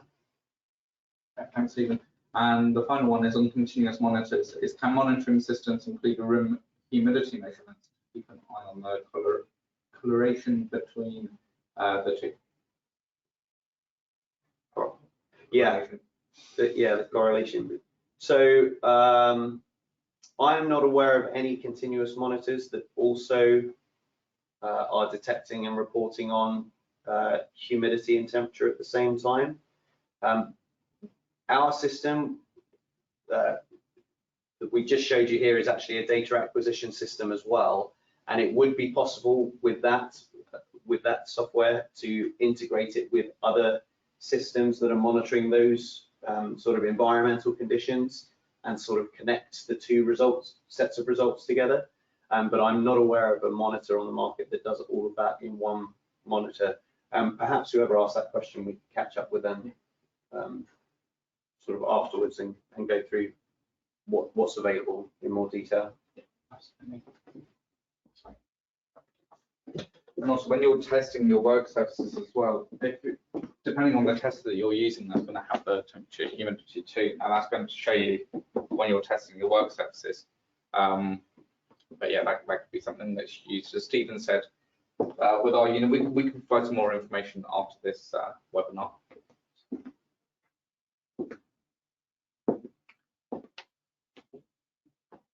So our next section that we're going to cover is our garments. There are different tests that need to be carried out for the garments here, and again, we're going to be looking at that compliance verification. I just stepped in front of our unit and it started beeping at me. So what we're going to be looking at is the two tests there. It's a point-to-point test of less than 1 × 10⁻11 ohms, or a user-defined limit, and a resistance to groundable point of less than 1 × 10⁻9 ohms for a groundable static control garment. We're going to be doing both of those. The garments that we've got here, the one that you've seen hanging up, is a groundable static control garment. We're able to do both of those tests to show you how to carry out those tests. You can see the different standards that are required for the compliance verification and the testing of the garments. Again, we'll provide this to you in after this webinar. But there are different tests that you can do that. So panel to panel, a cuff to cuff test, and a hanging clamp sleeve to sleeve. Now we've got ours hanging up. You will see that and have seen that our shelving is metal. It's not grounded because of the little plastic cuffs in between. However, we are hanging this small cup on a plastic hanger, and it's not making any contact. When we do the test, it won't make any contact with the shelf or any parts of grounded shelf. So we're going to be giving you that cuff to cuff hanging clamp sleeve to sleeve, or it's going to be a cuff to cuff connection, and then we'll do a test to show you the resistance to the groundable point, which you can see the test here, which is with the digital surface resistance meter that we've used in the handheld probe and the garment as well being worn.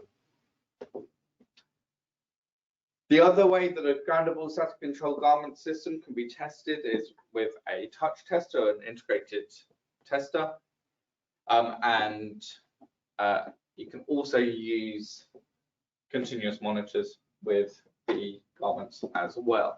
So that will eliminate that daily testing of the smocks. I say daily testing of the groundable static control garment system. You can see it on the image there at the bottom left. There's a connection on the hip. That's your part to ground. The cuffs actually work as the same as a wrist strap or wristband. There's no coil cord connected to that wristband, so your arms are free. You're connected to the ground through the connection on the hip there. And so we're able to do a couple of tests using this equipment here. So I'm going to hand back to Stephen. The first test that we can do is the cuff to cuff test, and then we'll do a groundable point test as well. Great. I've got my phone. Thanks, Tim. So this test would apply to both types of garment that we were looking at on table 3 there. So static control garments, doing a point-to-point test.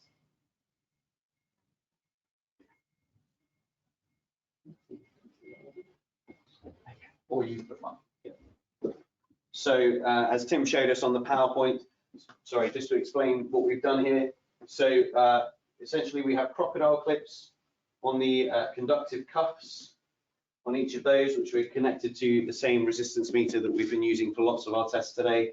So we're essentially testing through the mass of the smock.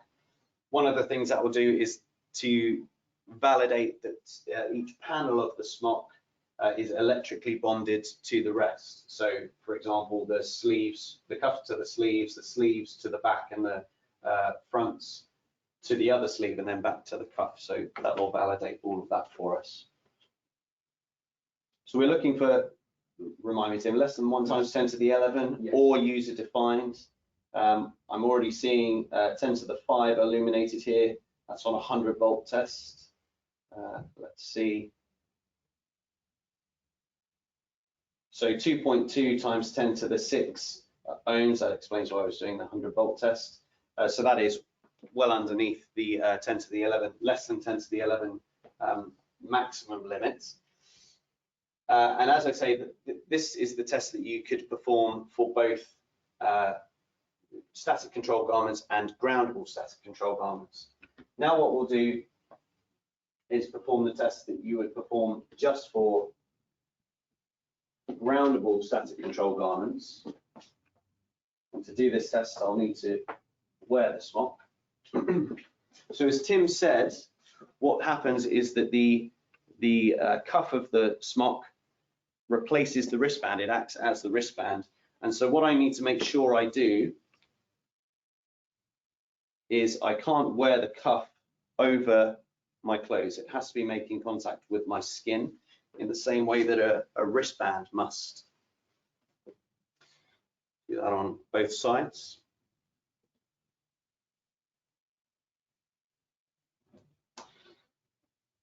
And as Tim mentioned, this garment uses it, and the requirement of the standard for groundable static control garments is that they should have a dedicated path to ground, so it doesn't go through the mass. There's actually a sewn conductive path through the seam here down to the snap on the hip here, and that's where I connect my standard coil cord, the same coil cord that I would use for my wrist strap. And again, we can perform this test in a couple of different ways. So let's see.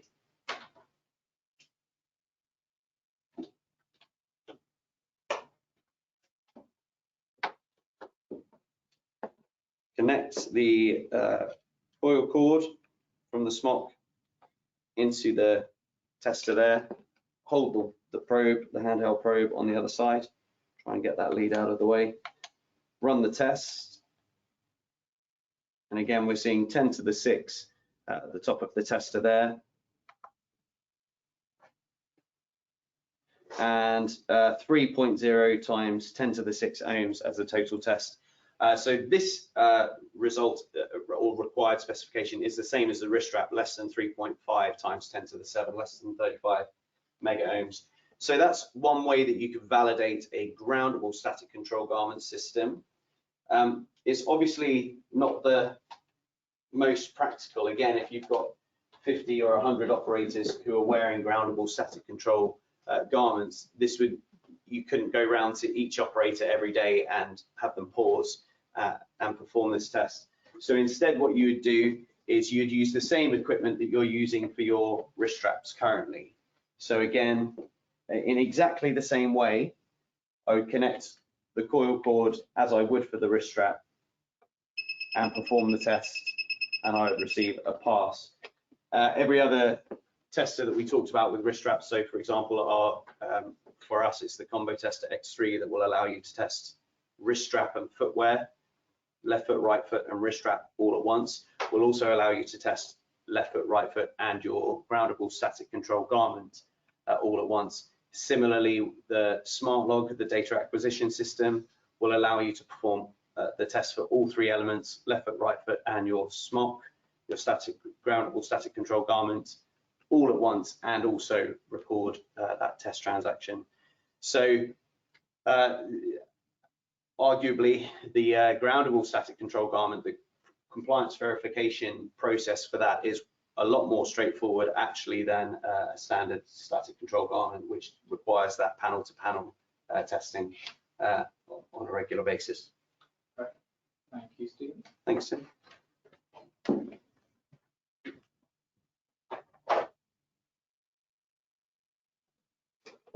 Okay, so just have a quick look, and there's no questions after garments. We're going to move on to gloves and finger cots. This is a little bit of a smaller one as a section as well.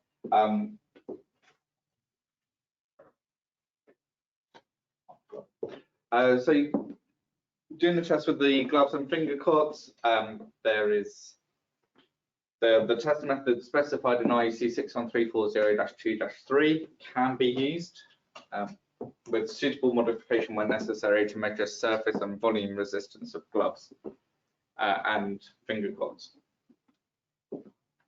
And the ability of gloves and finger cots to dissipate charge from handheld conductors can be tested by resistance measurements or by charge decay time measurements as specified in IEC 61340-2-1.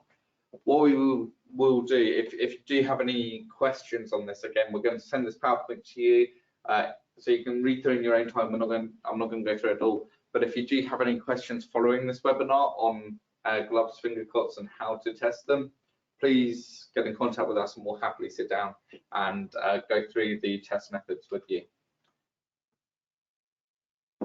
But we are going to show you how to test a glove. You can see the different types of tests here. You can do it with the handheld probe, or the other one now on the left-hand side is the glove test cafe, which is probably the test that's, I would say, a little bit more reliable, but we'll go through that in a little bit more detail shortly. So there are different tests to do. You can also test with the integrated checker to see if the gloves or finger cots are compatible or to the standard. And so there are different the different tests to use. There's a glove constant area and force electrode or glove test cafe there, a handheld probe, and again, as I said before, the digital surface resistance meter kit is going to do the majority of the tests that are required for compliance verification. I'm just going to head back to Stephen now. He'll be able to demonstrate how to test gloves.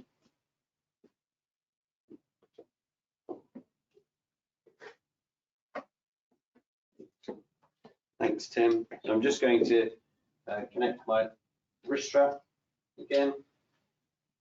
And the issue really with gloves is that we've put this effort into making sure that our operators are grounded, so that whenever they handle product, first of all, they have no charge on them. Any charge that was on them is taken safely away to ground through their wrist strap. And then also when they are holding the product is then grounded through them. But then what we do is we put, for various applications, we put gloves on the hands of our operators, which then, if the gloves are not compliant, will create an insulative barrier between the product and the operator. So we need to validate that the operator is still providing a path to ground for the product as they're wearing gloves. So just to demonstrate with the handheld probe first of all, and we're just running the test there. And what you can see is that we're getting a fail with this test at the moment. It's performing the 100-volt test.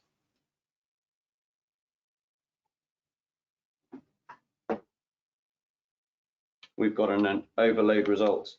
I'm just going to perform that test again, and this time I'm going to squeeze the probe as hard as I can. See if we get a different result. We're still getting 10 to the 12. So this glove has been shown to be not suitable for use within the ESD protected area, and that's common with most of the gloves that we see. So, which is one of the reasons why it's so important to validate gloves. If I just change to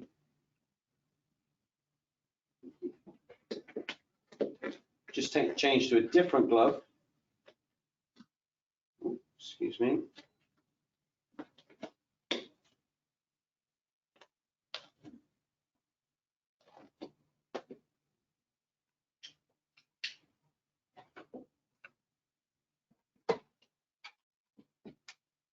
And we'll perform the test again.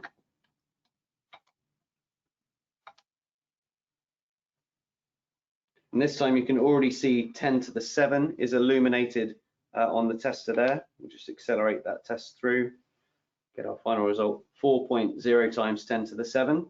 So this would be a compliant glove. So if this is an acceptable test, why is it that we have the other electrode that you can see on the workbench here, the CAFE, the constant area and force electrode?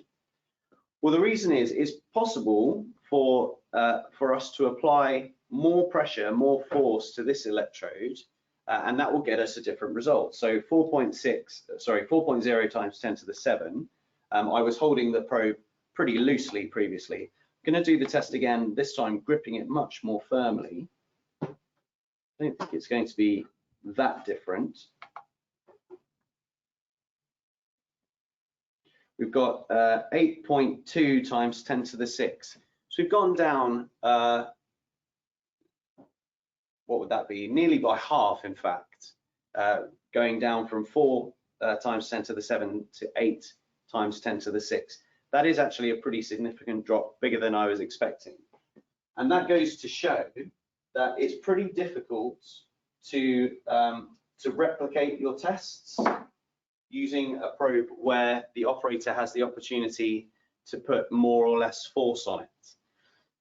The way the constant area and force electrode works is that you can see underneath there's this small circular area where you balance that on your finger, and that means, as it says, constant area and force. There is always the same amount of contact area with the thumb or finger, And also, because it's weighted, that weight will never change. I could squeeze it from the top, I suppose, if I wanted to, but holding it like this, the amount of force applied and across the contact area is never going to change.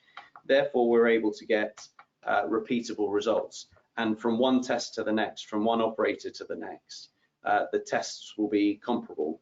And perhaps more importantly, from one glove to the next, the tests will be comparable. So we really know which are the best performing gloves, not just which of our operators has the, let's say, the strongest grip. So 5.6 times 10 to the 8, and I could perform that test again. Accelerate through the test cycle there. And 5.5, it's changed a tiny amount, 5.5 times 10 to the 8. So the constant area and force electrode will give you repeatable results and will make it, as you're evaluating different kinds of gloves, will give you a fair test from one glove to the next. And in terms of compliance verification, you'd be able to verify with certainty that, you know, the reality is that operators are not picking up components and gripping them with all their might as they do that. This will give you the confidence that your glove is not creating an insulative barrier between the product being handled and ground. Okay. And we have no questions on that one either. So we are, I think we've got 2 sections left, I believe. So the next one that we're going to be looking at is seating, and then we move on to ionisation. So for our seating here, we do have an ESD chair in our ESD protected area here. And the test that we're going to perform is the resistance to ground test. It's a quick, quite simple test to do.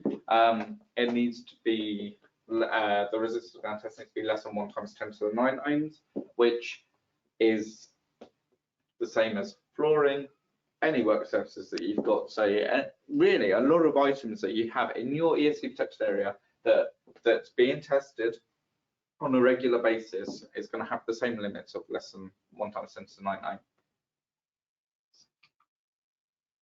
For the testing standard or user guide, that would be 61340-5-2. And the tests that this standard calls out for is the test here that's on the right hand side in that red box. So it's that resistance strand of less than 1 times 10 to the 9 ohms. As I say, it's quite a quick, simple, easy test to do. So again, we're going to hand back to Stephen in a moment, but the items that we would require for this, for the equipment testing, is our digital surface resistance meter that we've got here, 1 probe and the lead going to the same grounding points that we have had through the other tests that we've carried out as well. Stephen, would you like the side view coming from?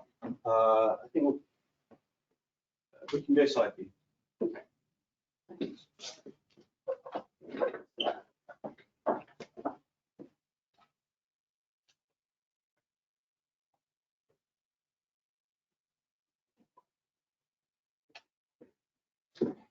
Thanks, Tim. We'll just adjust that so you can see the chair. So as Tim said, you see me plugging it in there. We're going to use the same ground point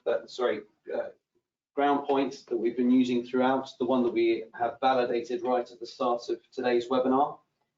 And that's the test that is called out for us. We're not testing just the chair as this test. We're actually testing that the chair has a connection to ground, and therefore we're going to use the same ground point we've used for everything else. So the ground path is, provided the chair is reliable, is through the seat of the chair, through the stem, through the casters, and then through the ESD floor that we tested earlier, which, as we mentioned, is connected to electrical earth, which is where this is also connected to. So that's our test path. I think you can see all of the leads here.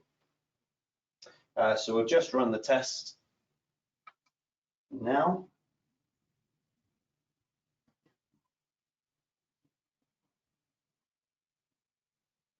And you can see we've got 10 to the 8 illuminated.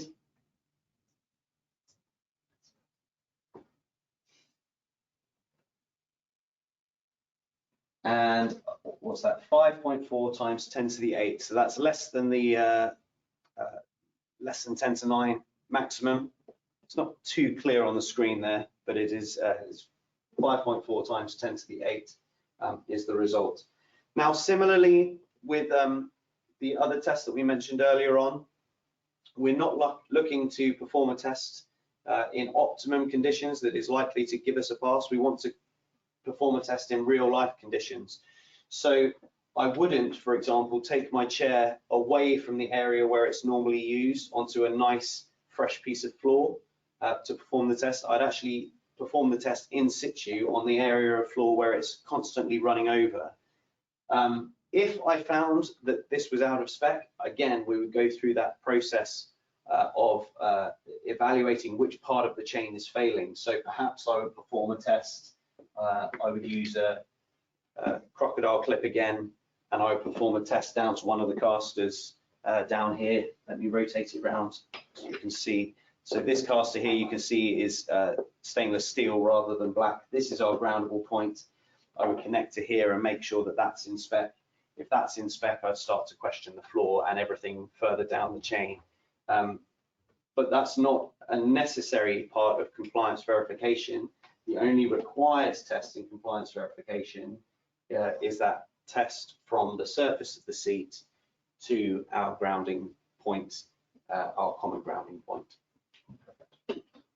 Thank you, Steve.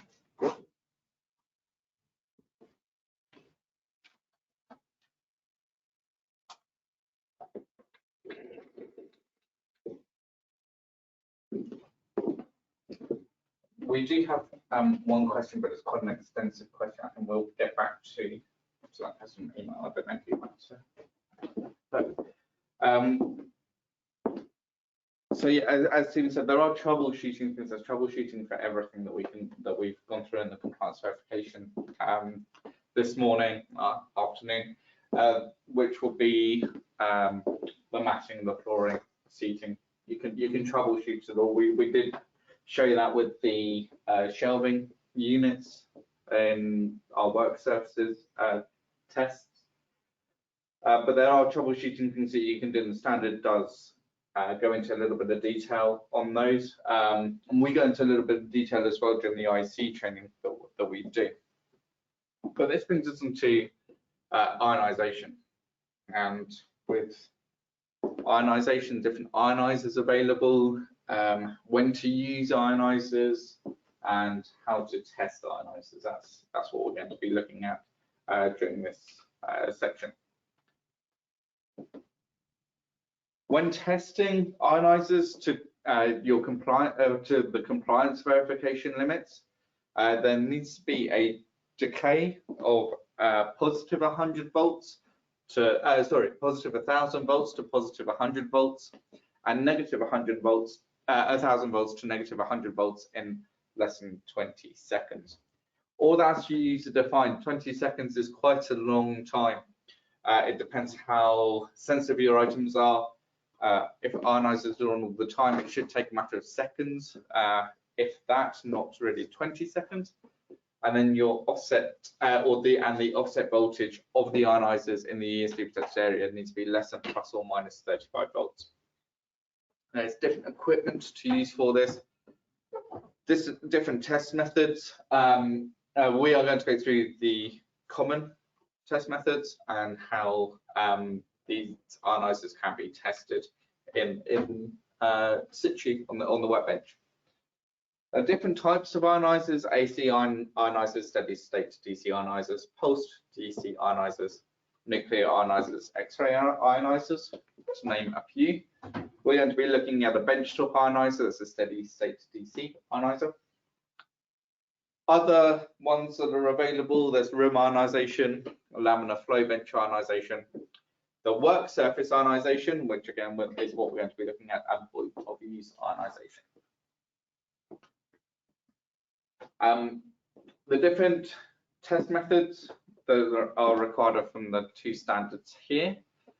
With those two standards, again, the link to purchase and download those standards is available from the IEC website that we'll send that link to. And so the two different tests that need to be carried out for these ionizers is that discharge time test from plus 1000 volts to plus 100 volts, negative 1000 volts, negative 100 volts, how long it takes for that ionizer to get to that reading.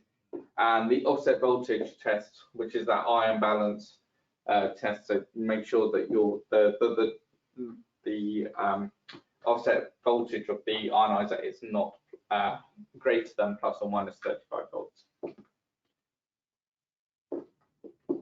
So two bits of equipment I think we're going to be using today. We have the static field meter that you can see on your screen at the moment, which will be able to do both tests. And then we also have the portable charge plate monitor as well. So I'm going to hand over to Stephen to carry out the demonstrations. Which slide do you have, Stephen? Yes, please.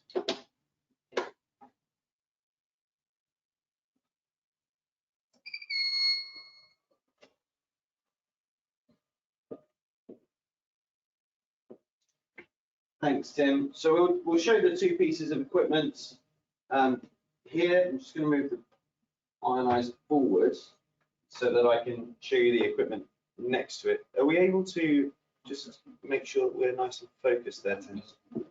Thanks. Let me get that as close to zero as I can.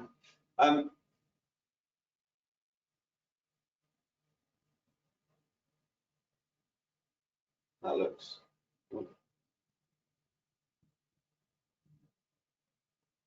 pretty good. Did. There is some delay on this monitor.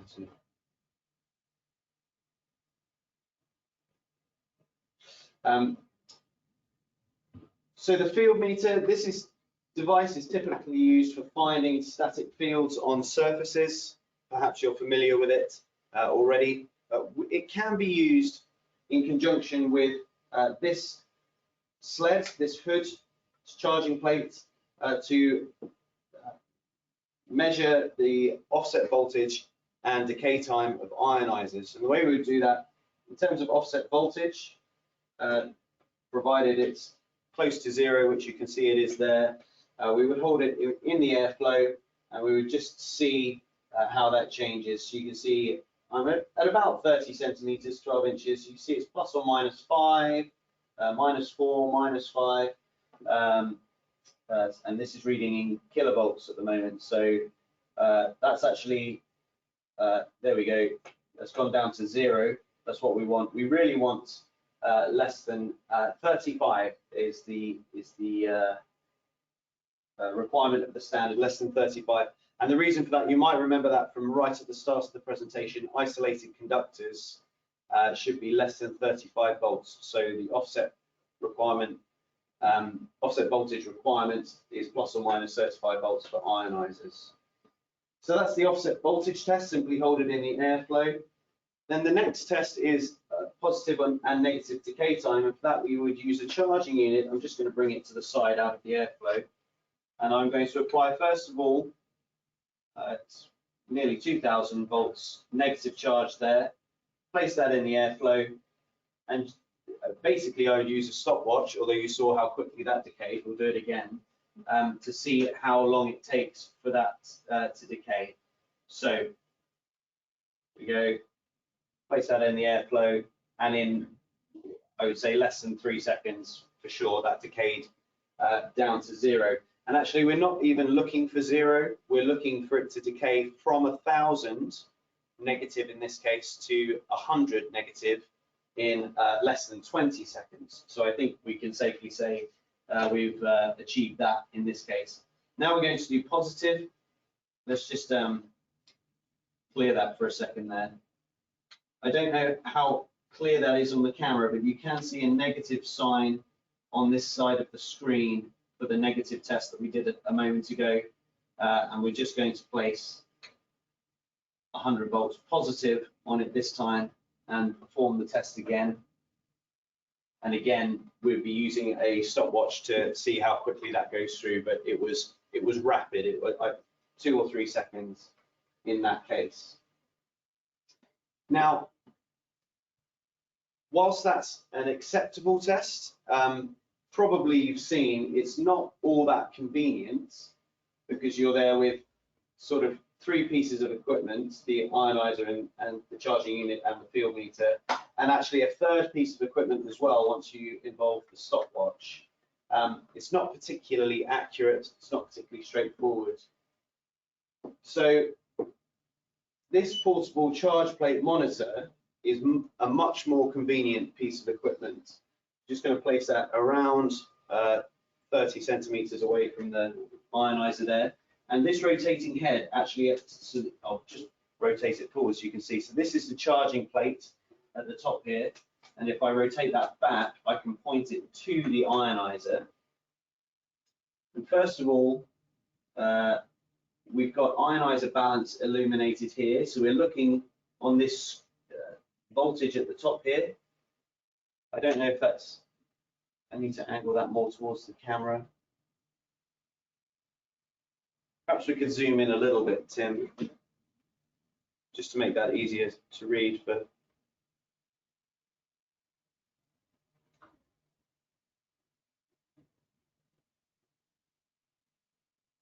yeah, I think that's pretty good.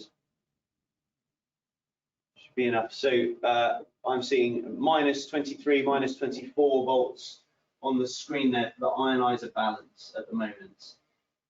If I press select, I can then go on to see this central LED is now illuminated. So that's positive decay, and I'll press start, and automatically the unit will charge up the plate to greater than 1,000 volts, and then begin to decay. As soon as it hits 1,000 volts, it will start the timer, and as soon as it hits 100 volts, it will stop the timer. And I've got a result down here of 1.2 seconds for positive decay time. So then I'll press select again. Oops, too many times. And now I'm on negative decay time test, and I'll press start again. This time it's going to apply negative voltage, start the timer at 1,000 volts negative, stop the timer at 100 volts negative, and I've got 2.3 seconds there. So if I were to run through all of that, ionizer balance, take a quick note of 20 volts minus there. Positive decay time test, 1 second this time. Negative decay time test at 2.2. So in about 20 seconds, I've performed all of my tests with much greater accuracy than I would be able to with a field meter. And give me another 20 seconds and I can make notes of all of that. So certainly within a minute, you can validate in situ your ionizer and get those results recorded. Much more convenient and accurate with a device such as this. If we could just go to the front view camera very quickly, Tim.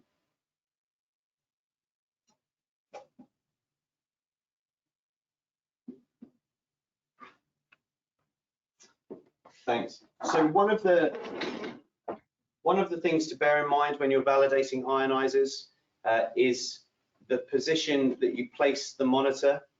So in this setup here, we might have our benchtop ionizer over here, and earlier on I was performing tests at about 30 centimeters away, something like that. That may or may not be realistic for where you're actually performing the work. It might be that the majority of the work is actually going on over here, which is closer to sort of 50 or 60 centimeters away.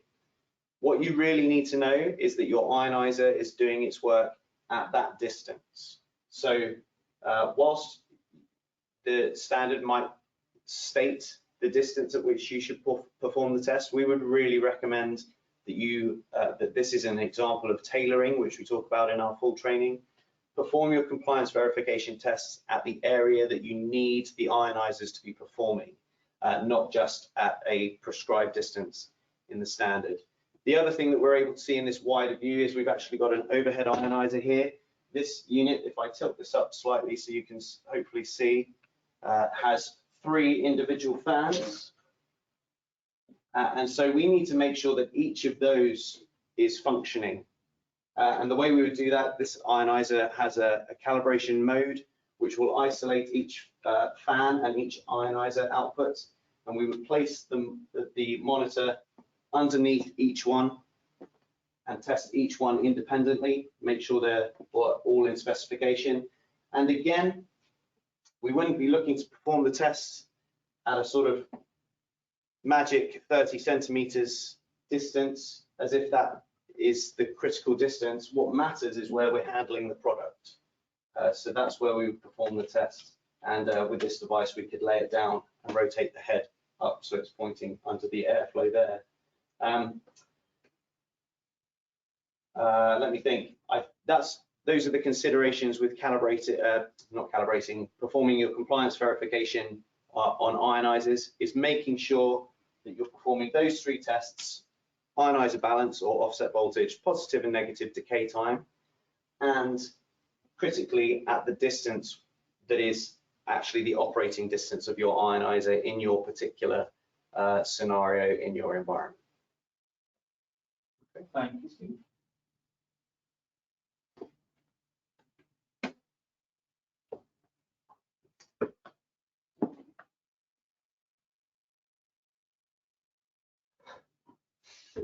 So as you can see there, there's 2 types of equipment that's needed. You've got the ionisation test kits there on the right-hand side, and the portable handheld charge plate monitor on the left-hand side.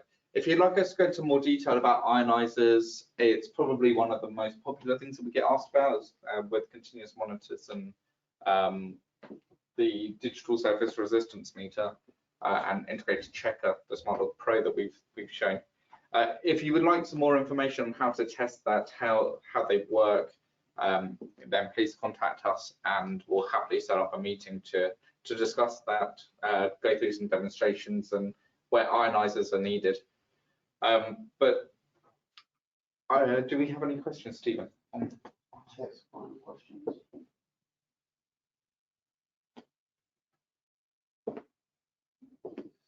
Yes. For ionizers, the qualification limit does not enforce user-defined only for compliance. Could you maybe you could go back to the table?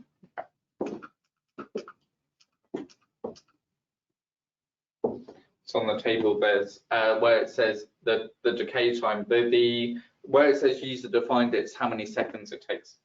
So when the ionizer is going from 1,000 volts to 100 volts, positive or negative, it says they're in under 20 seconds, so less than 20 seconds, fewer than 20 seconds. It's all user defined. So it can be 20 seconds for a lot of companies is too long for an ionizer to neutralize any charge. So a lot of companies have a user defined limit that their ionizers cannot take more than 3 seconds, for example, to neutralize the charge on a product, because of the product that they're handling is really sensitive, really expensive. They need that ionizer to be working to neutralize the charge at a much quicker rate than the 20 seconds called in the standard. I think that's what they're asking.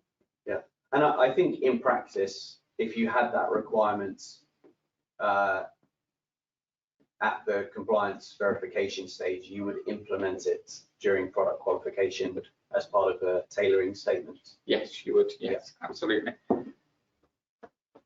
It's also worth noting that the ionizer should be on all the time, not just when you're handling products. It takes a while. You saw there when we did the demo with Stephen that the first time he did it, it took probably 2 or 3 seconds to neutralize the charge from negative 1,000 volts to negative 100 volts. And he did it again, that's about a second. So the longer the ionizer's on, the better it works. So it's worth keeping those ionizers on all the time to neutralize any charges. Yes, exactly. So it prevents any build-up of any charges on the work surface or anything with insulators or isolated conductors in the first place. It will neutralize any charges there.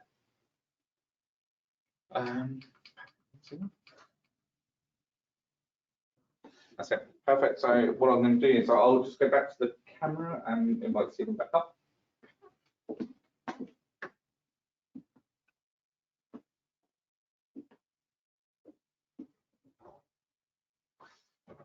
Great. So just to kind of go back to the beginning, thank you again for joining us this morning. And I know it's been a long one, so we really appreciate your sticking with us. As Tim said a couple of times throughout, we will be sharing the PowerPoint and a recording of the meeting with you, so you can refer back to both of those things, share with colleagues that might be interested as you choose. That will be fine.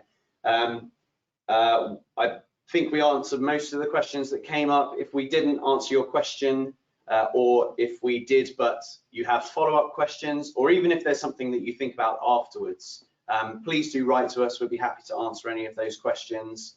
If you'd like to see a demonstration, obviously we've performed a number of demonstrations today, but if you'd like to see an in-depth demonstration of any of the units that we've looked at today, again, contact us for that. We can set up a meeting in this room, a Teams meeting or some other kind of web meeting where we can demonstrate that, and that can be an interactive one-on-one presentation where you can ask us, oh, could you show us this? How does this work? What if we did it like this? You'll be able to ask all of those questions as we go. We'd invite you to do that. That would be great. We mentioned we're sending the PowerPoint and the video. That'll be a couple of days, so look out for that email on Thursday this week. Included in that email will be details of an offer that we're presenting to everybody who attended today's webinar. So that will allow you to purchase any of the equipment that we've demonstrated today at a 15% discount off of normal price, and any product from our whole range, including product that we haven't advertised today, at 10%. That offer is going to run until the end of February. So you have about 5 or 6 weeks to take advantage of that offer. So as I mentioned, details of that will be in that follow-up email that comes out on Thursday. Please keep a lookout for that. Please contact us with any questions that you have on that. If you have particular needs or inquiries, we'd be very happy to help. But that wraps us up for today. I think we are just about in time, which is great. Thank you for staying with us throughout this whole webinar. We appreciate it very much. We appreciate your custom. We appreciate your support. We appreciate the opportunity to share our understanding of the standard with you. And I guess the final thing to say is, you may know already, but this is the compliance verification section of the standard. We do a full standards training as well, and that's coming up in 3 months' time. So that will be in April. So look out for announcements for that. I guess we'll announce that sometime in March, but that'll be coming up in April. So do join us for that as well. Anything else to say, Tim? No, I don't think so. Thank you. Thank you very much. Enjoy the rest of your day. Thank you.